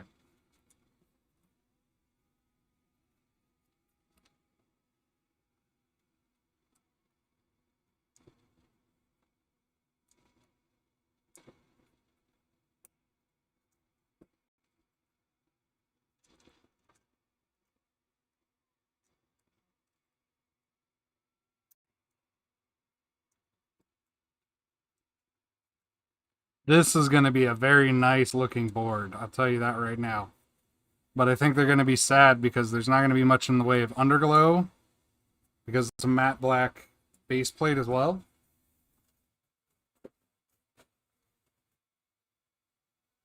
Somewhere.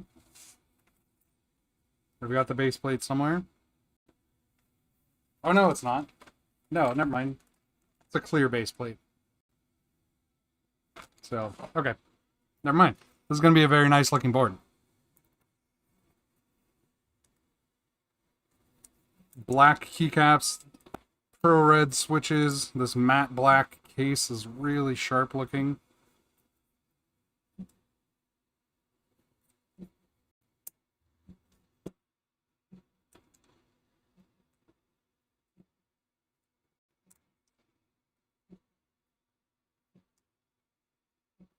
Also, there's no real rhyme or reason to the order I'm doing this in. I did these three just to get it, like, secured. But the rest of these are just, I'm avoiding blue tape. Because I'll take that off when I get more of them on there so that it's more held. The plate is more held by the switches than the tape.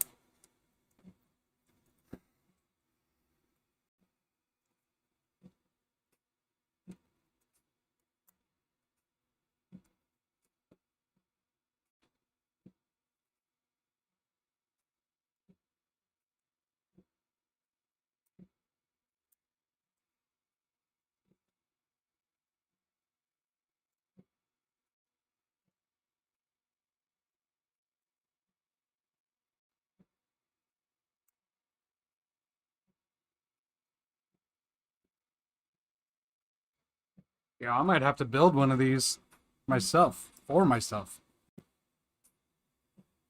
Just leave the base plate off. Just go bump-ons on this plate. Because that plate makes it look real nice. Okay, let's do these, solder these up.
Okay, I'm gonna do the thumb cluster last because they're loose and they want to pop out, and I want to make sure I get them in solidly.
Beautiful.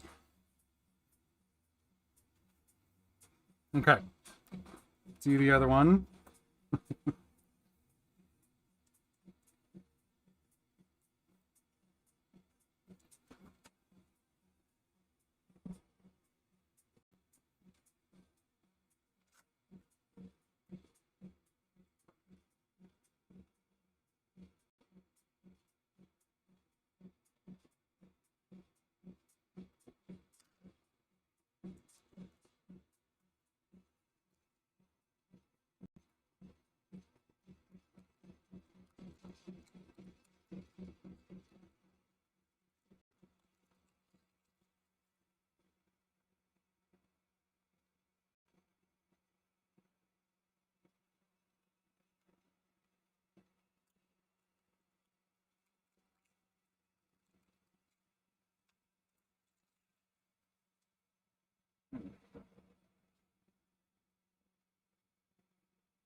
Okay, that is all of the soldering required on this board now, I think.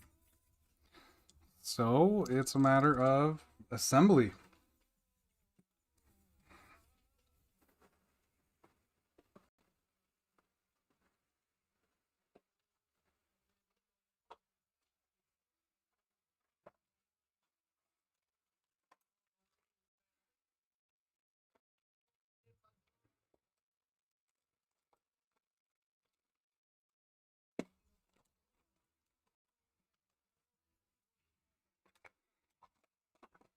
So one thing I'm going to do is, because this is covered with a bunch of crap, and by crap I mean like little bits of solder and little bits of things I've clipped off and whatever.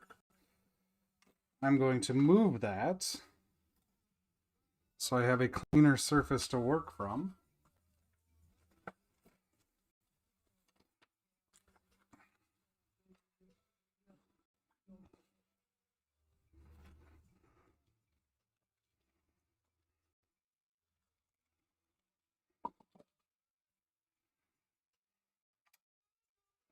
This also gives me an opportunity to do just a little bit of cleanup because, you know, you get all your tools out and then everything is out and about and it's a mess, and put some stuff away, reorganize just a little bit.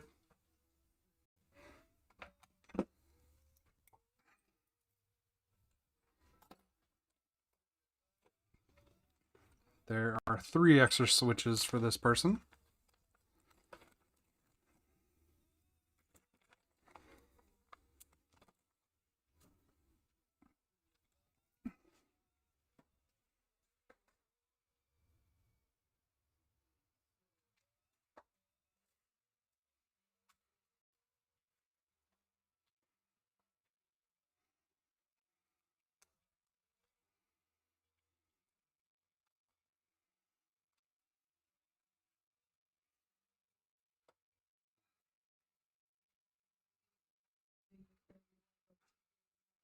Okay, whoops.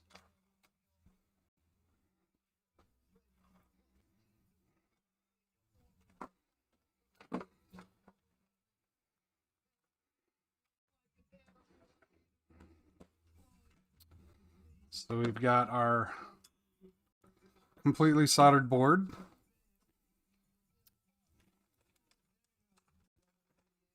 I don't know where the cable went.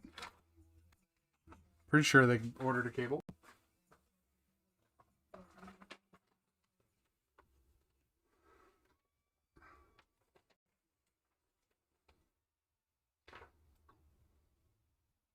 Huh. They did not order a cable.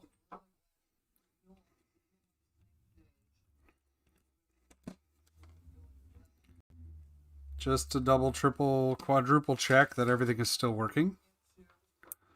Whoops, that is a screw.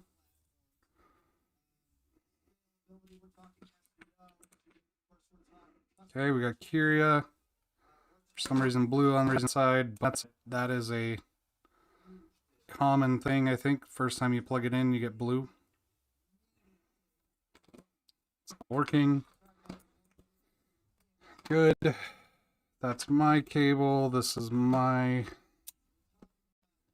USB adapter. Boom.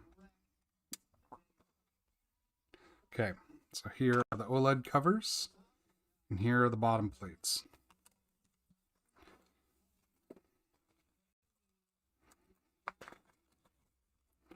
So what we want to do is put the OLED covers on first because they mount to the PCB. We actually don't need to put the covers themselves on, but we need to put the mounting points for them. So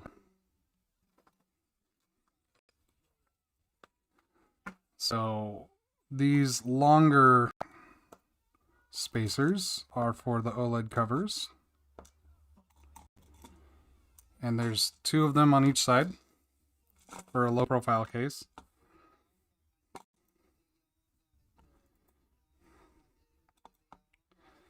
Okay.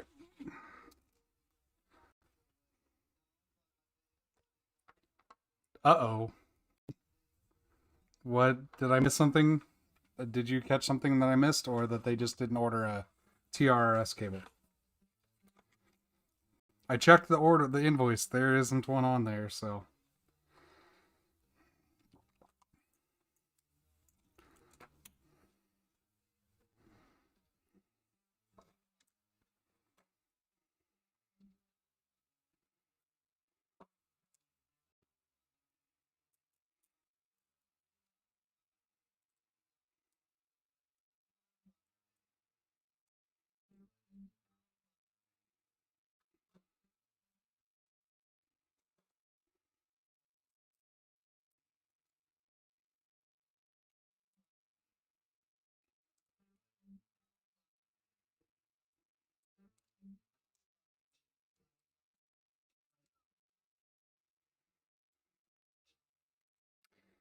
Yeah, is that a common problem?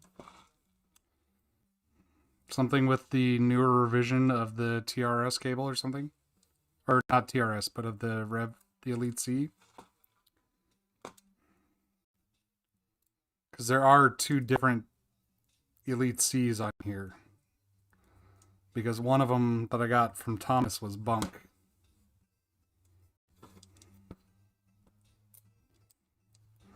Probably one of like 5 that exist, and it showed up in my mailbox.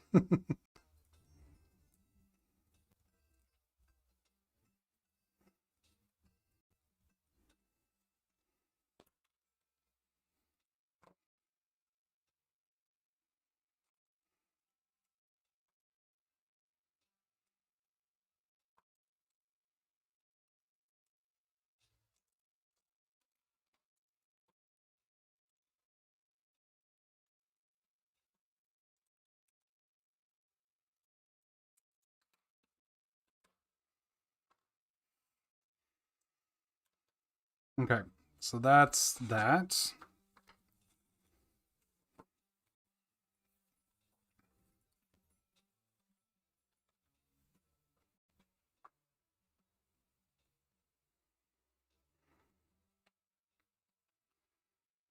Bust out the gloves.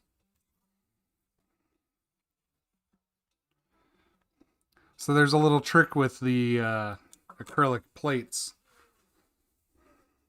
at least that I do.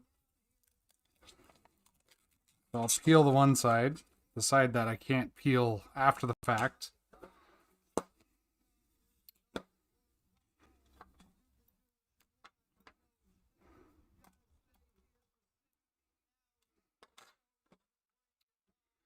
But I put the screws on with the protector on the other side. And of course,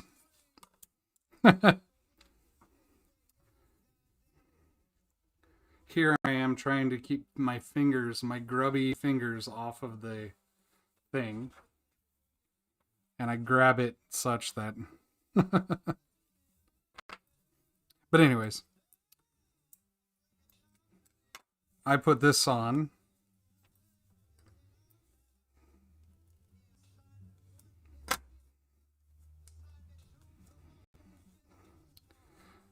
Because if you tighten it down correctly and whatnot, you can peel these off and just loosen the screw just the tiniest little bit and peel it the rest of the way off around there.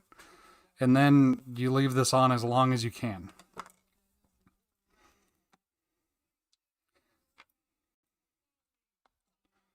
Which is potentially important if you are trying to keep it from getting all fingerprinty and greasy and oily and all that good stuff. Because humans are gross.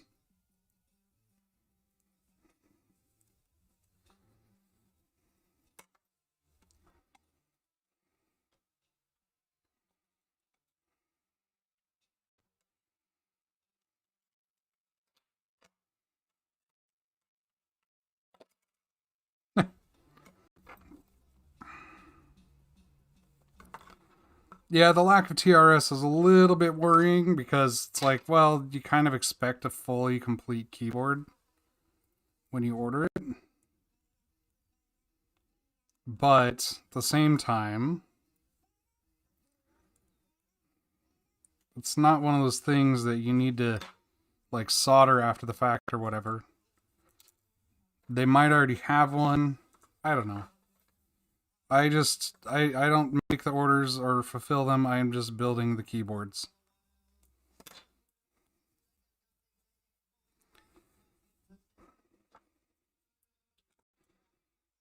I'm just doing the hard parts. Actually, I'm doing the easy parts, to be honest.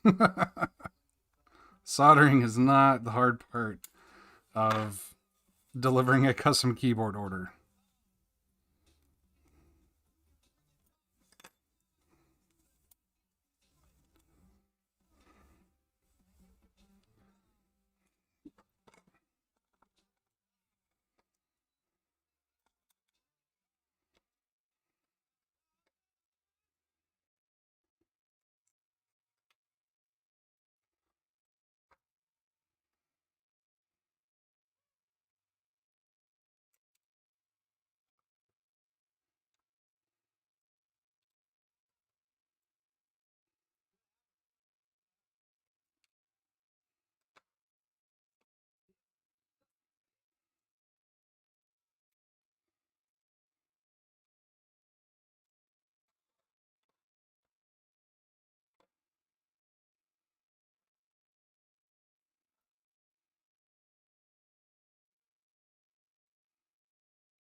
This looks a little funny from the side because the plate is so close to the PCB, but then the bottom plate is like a mile away by comparison.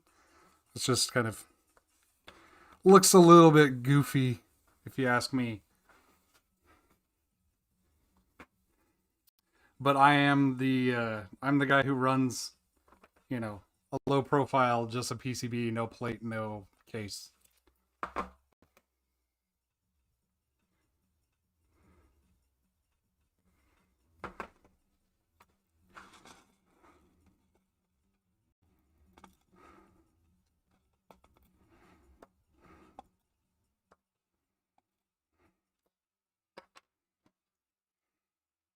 These magnetic? Yes. Okay.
I mean, he probably does if you ask him. I don't know. That's one more thing he has to inventory and keep track of and stuff like that. I feel like that's ideal, but kind of a big ask. And to be fair, I don't think that's really that isolated to this style of board because, well, okay, this at least it's even, and also there isn't as much of a gap between the bottom of the components and the plate, the base plate.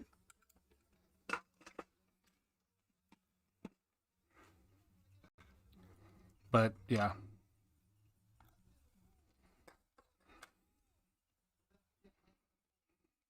It is exacerbated a little bit because the shock switches, the plate for it sits right on top of the PCB as opposed to standing off a little bit higher. I'm a little concerned about those blue LEDs. Of course, I took the thing off. I mean, they're red. Red, red, red, red, red.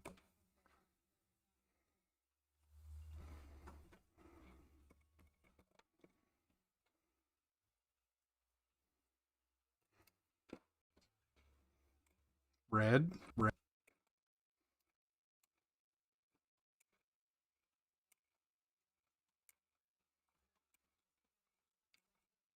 I'm going to call it fine.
Oh.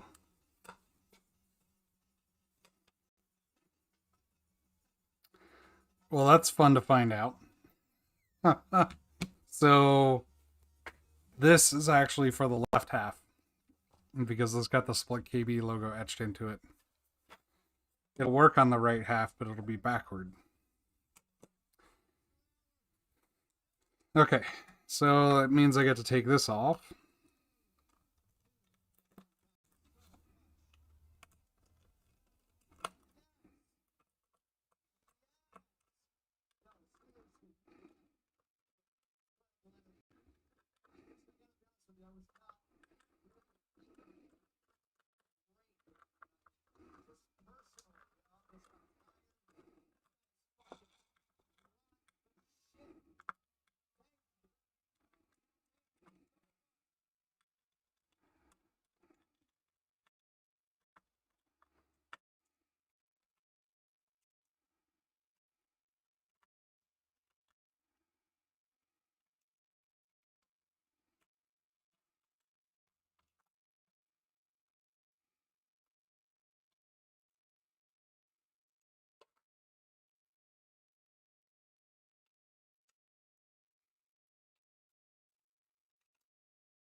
Thought about just leaving those on the logo because they're easy to take off and they're kind of funny looking, but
arg.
Ooh.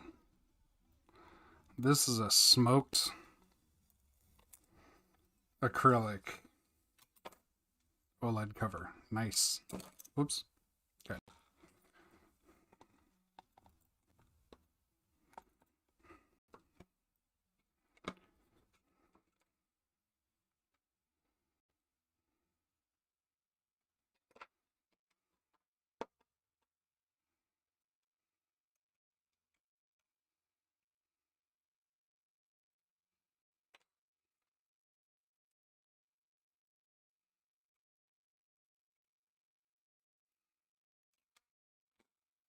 So I'm putting this on very loosely because I don't want to have to loosen the screws at all.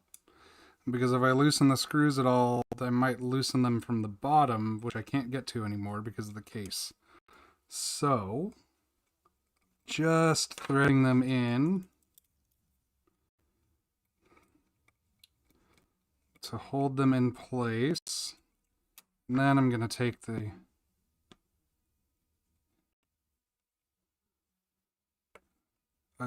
protective film off here.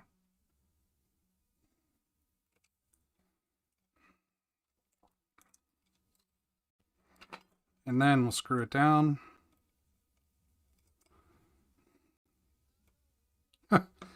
This super tall OLED cover on this low profile. It's funny. Okay.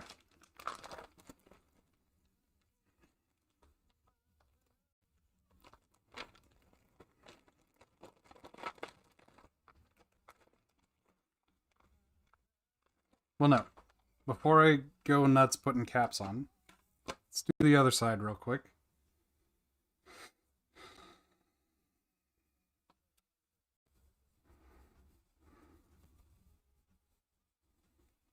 And actually, let's see where I got with this.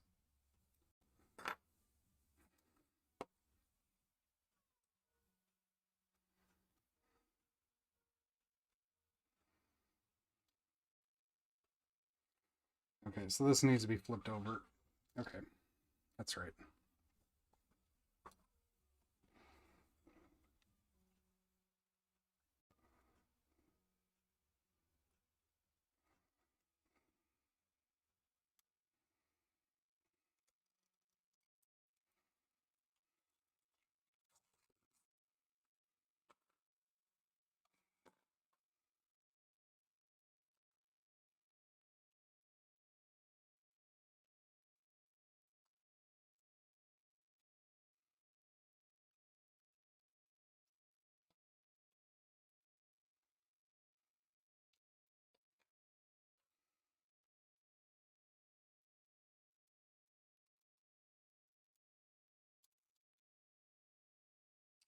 Well, I have extras of those somewhere.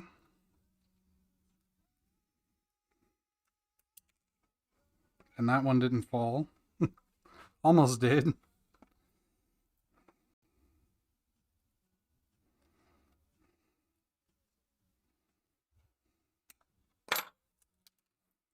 Oh, you jerk.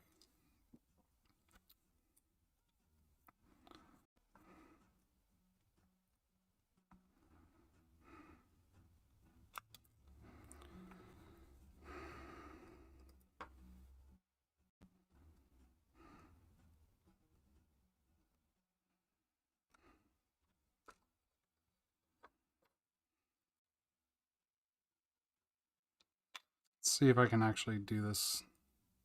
No, there's no way.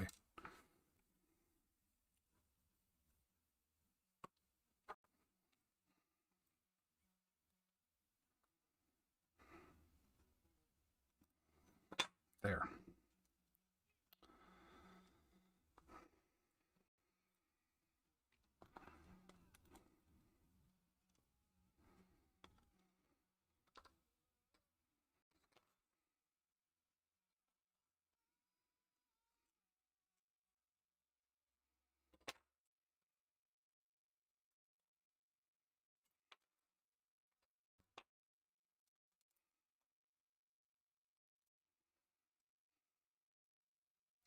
Because I don't want to get fingerprints all over the acrylic.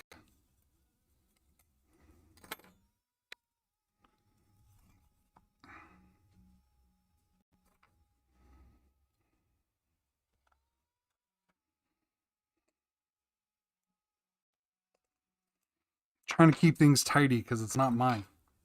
If it was mine, I'd just be fingerprinting all up like crazy.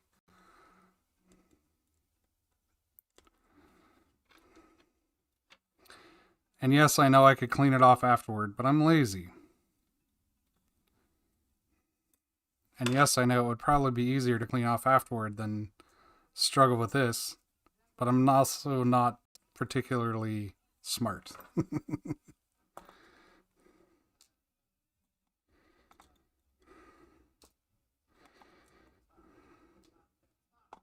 I'm stubborn, you might say.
Stop.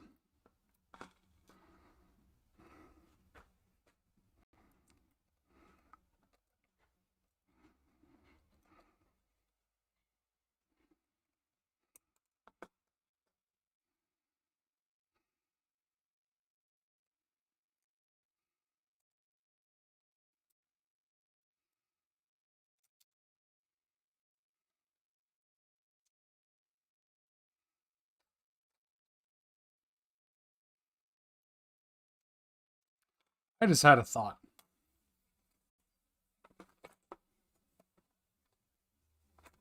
I just had a thought.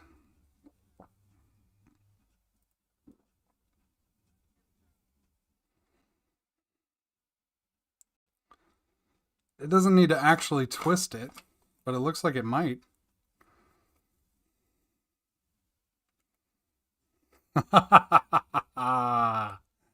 So much better. Oh my god. So for the record, this is a 3mm hex driver, and it fits perfectly in there and even drives the damn thing.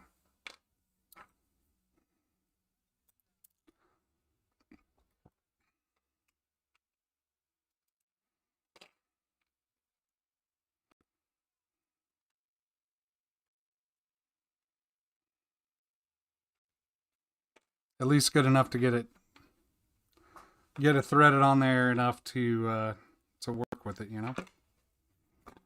It's not perfect, but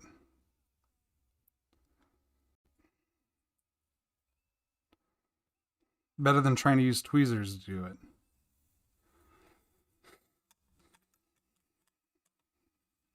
Okay. Flipping over. We now do the screws on top.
Okay. Now it is rubber baby buggy bumpers time.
Kill the music.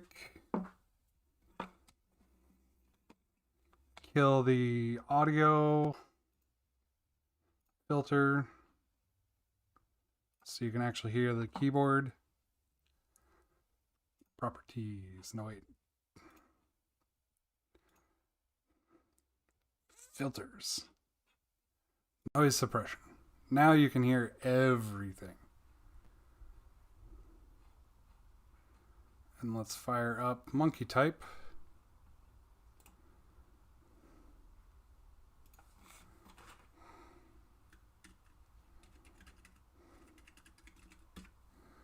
Okay. Is this my space bar? No, that's my space bar. Where's my backspace?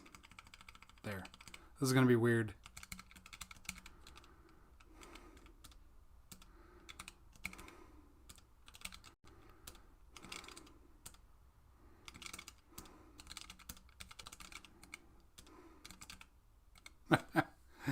Yep, it's weird because it's a different layout than I'm used to, because I'm used to my spacebar being here, backspace being here, etc. But, well, that's not good.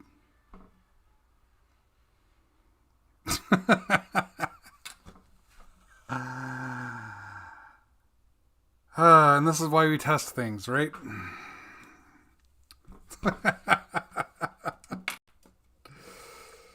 Oh, for crying out loud.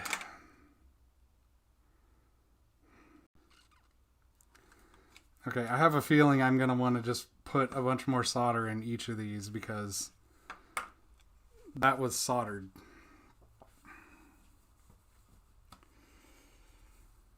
It's not like I missed it.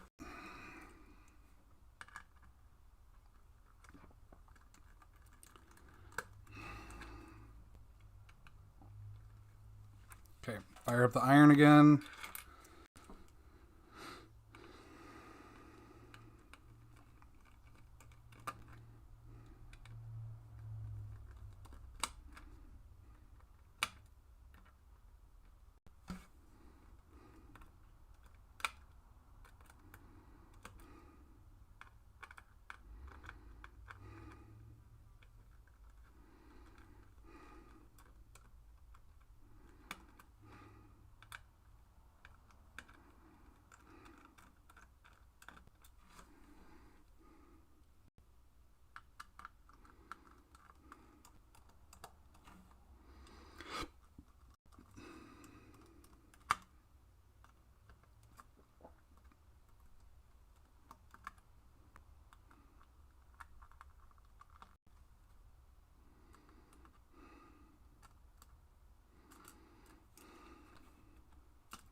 Okay.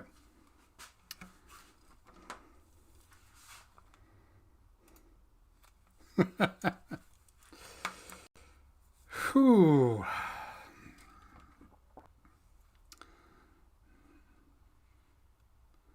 Oh, no, wait.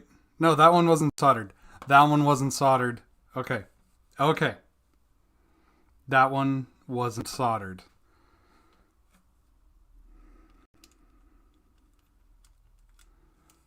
I'm off the hook.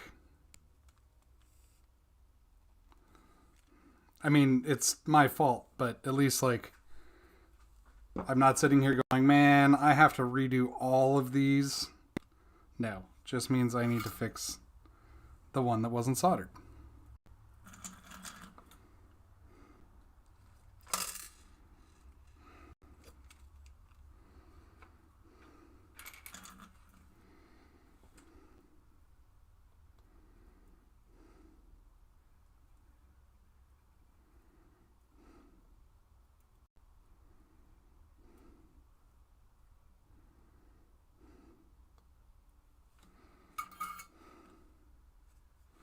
Okay, now while I'm here, I'm going to double check all of them. Soldered, soldered, soldered, soldered, soldered, soldered.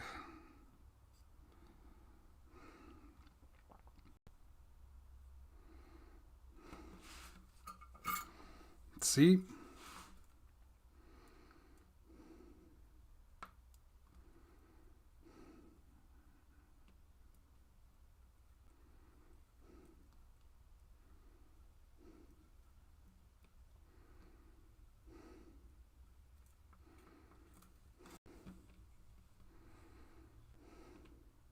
Okay.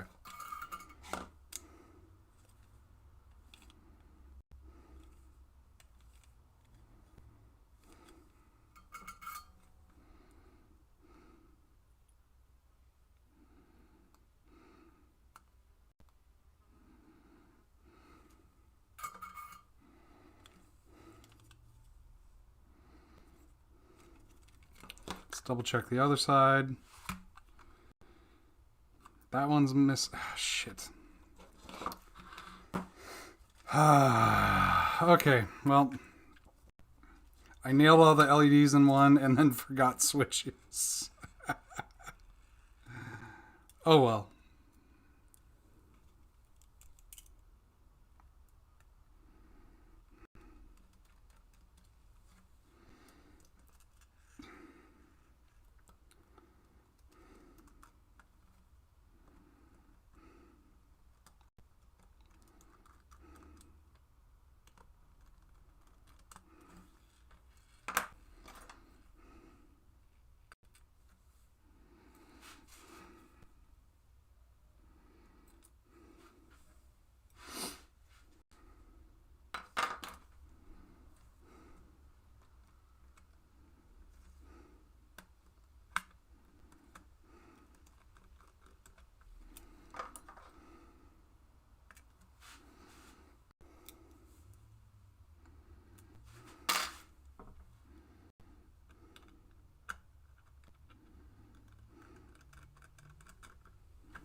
Okay. Can I sneak in here? No. Because it is this top row here. That one is missing. That one didn't get soldered. But there's not enough clearance to get my soldering iron in there. There may be, but I'm not going to risk it because the cost of making a mistake is I melt the acrylic and then that's just bad. So, not going to do that.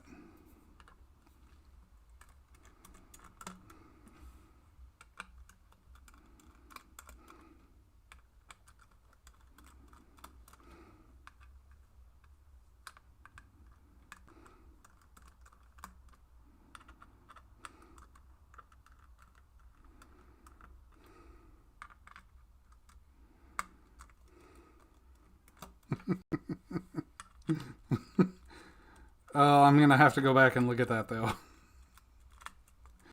That moment where the switch just pops out, and I'm looking at it, and I'm like, huh, that's not supposed to happen.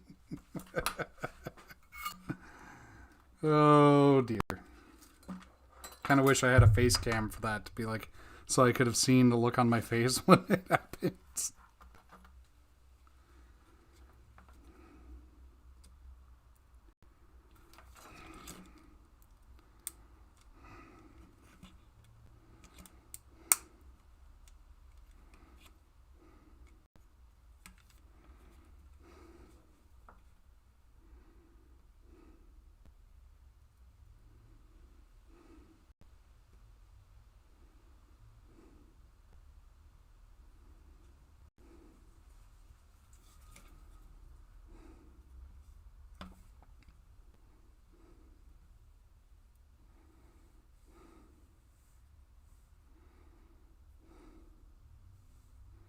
Okay.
Okay. Let's try this again.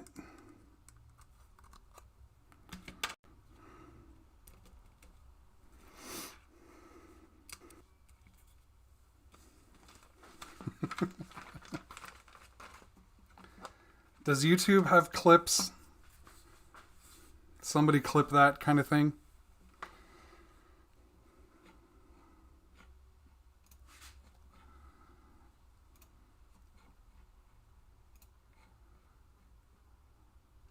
Okay.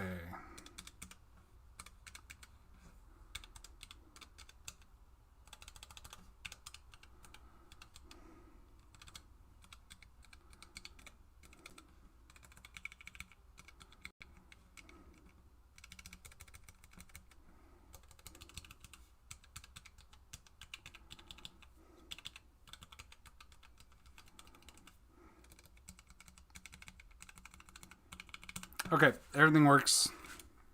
Got flashed firmware. Got all red LEDs. 2 extra caps.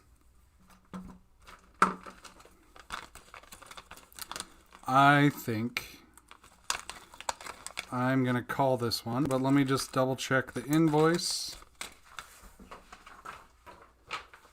So it's got Elite Cs on both sides, OLEDs on both sides, underglow on both sides, no rotary encoders.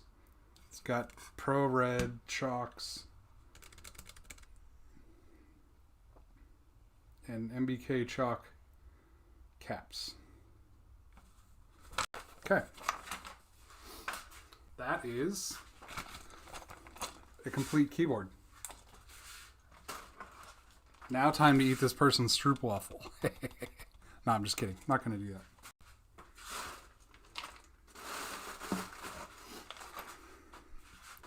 But I am going to get my magnetic USB adapter back.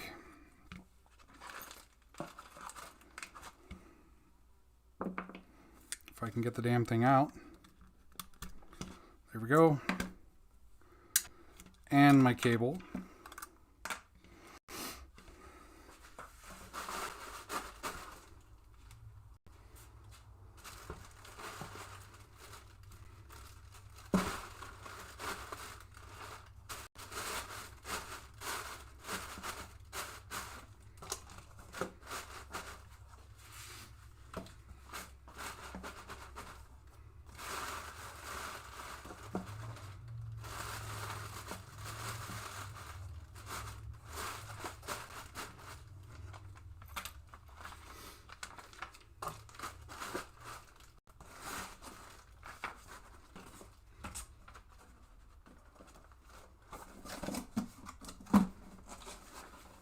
Sweet.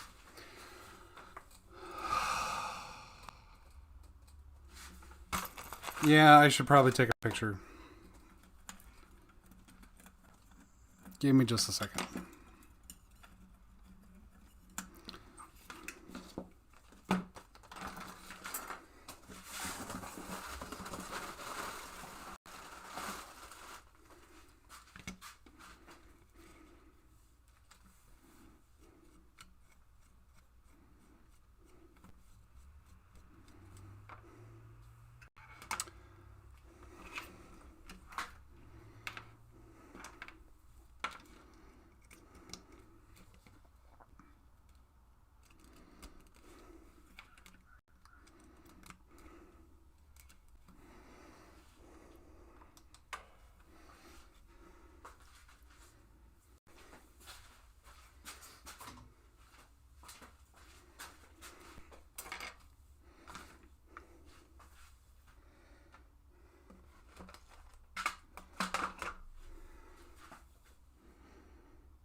Oh.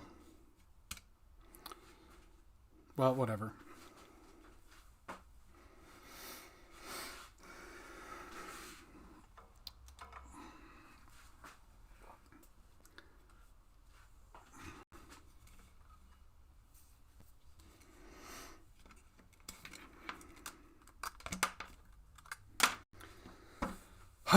There we go. And I think I'm going to call it a day here. That took a lot longer than I was expecting for a lot of reasons.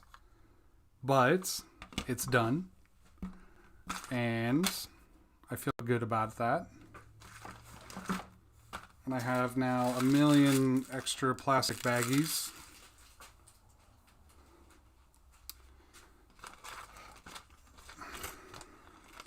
And a few less pins.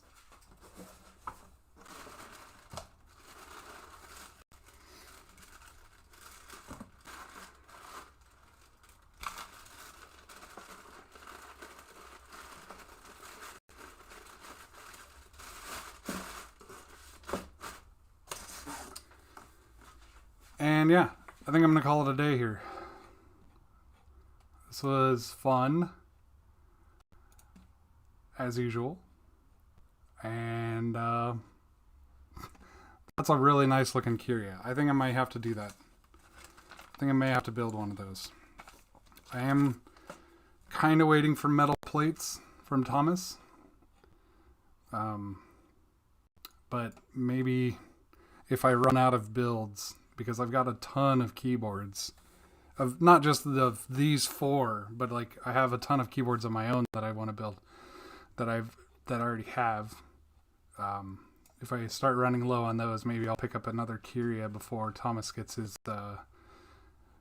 metal plates going, or maybe he'll get the metal plates going before then. Anyways, I'm gonna call it a day.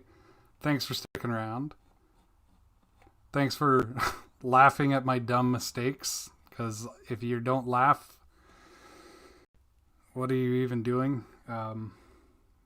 Yeah. And I'll probably be back on tomorrow doing some more streaming. And hopefully finishing up a couple more of these builds. I'm still really surprised I nailed all those LEDs in one go. That is a measure, or that is a kind of a milestone for my soldering skills. It's like, hey, look, I can actually solder all those LEDs without screwing it up too badly. So, awesome. Anyways, thanks y'all. See ya. Have a good night or good morning, whatever.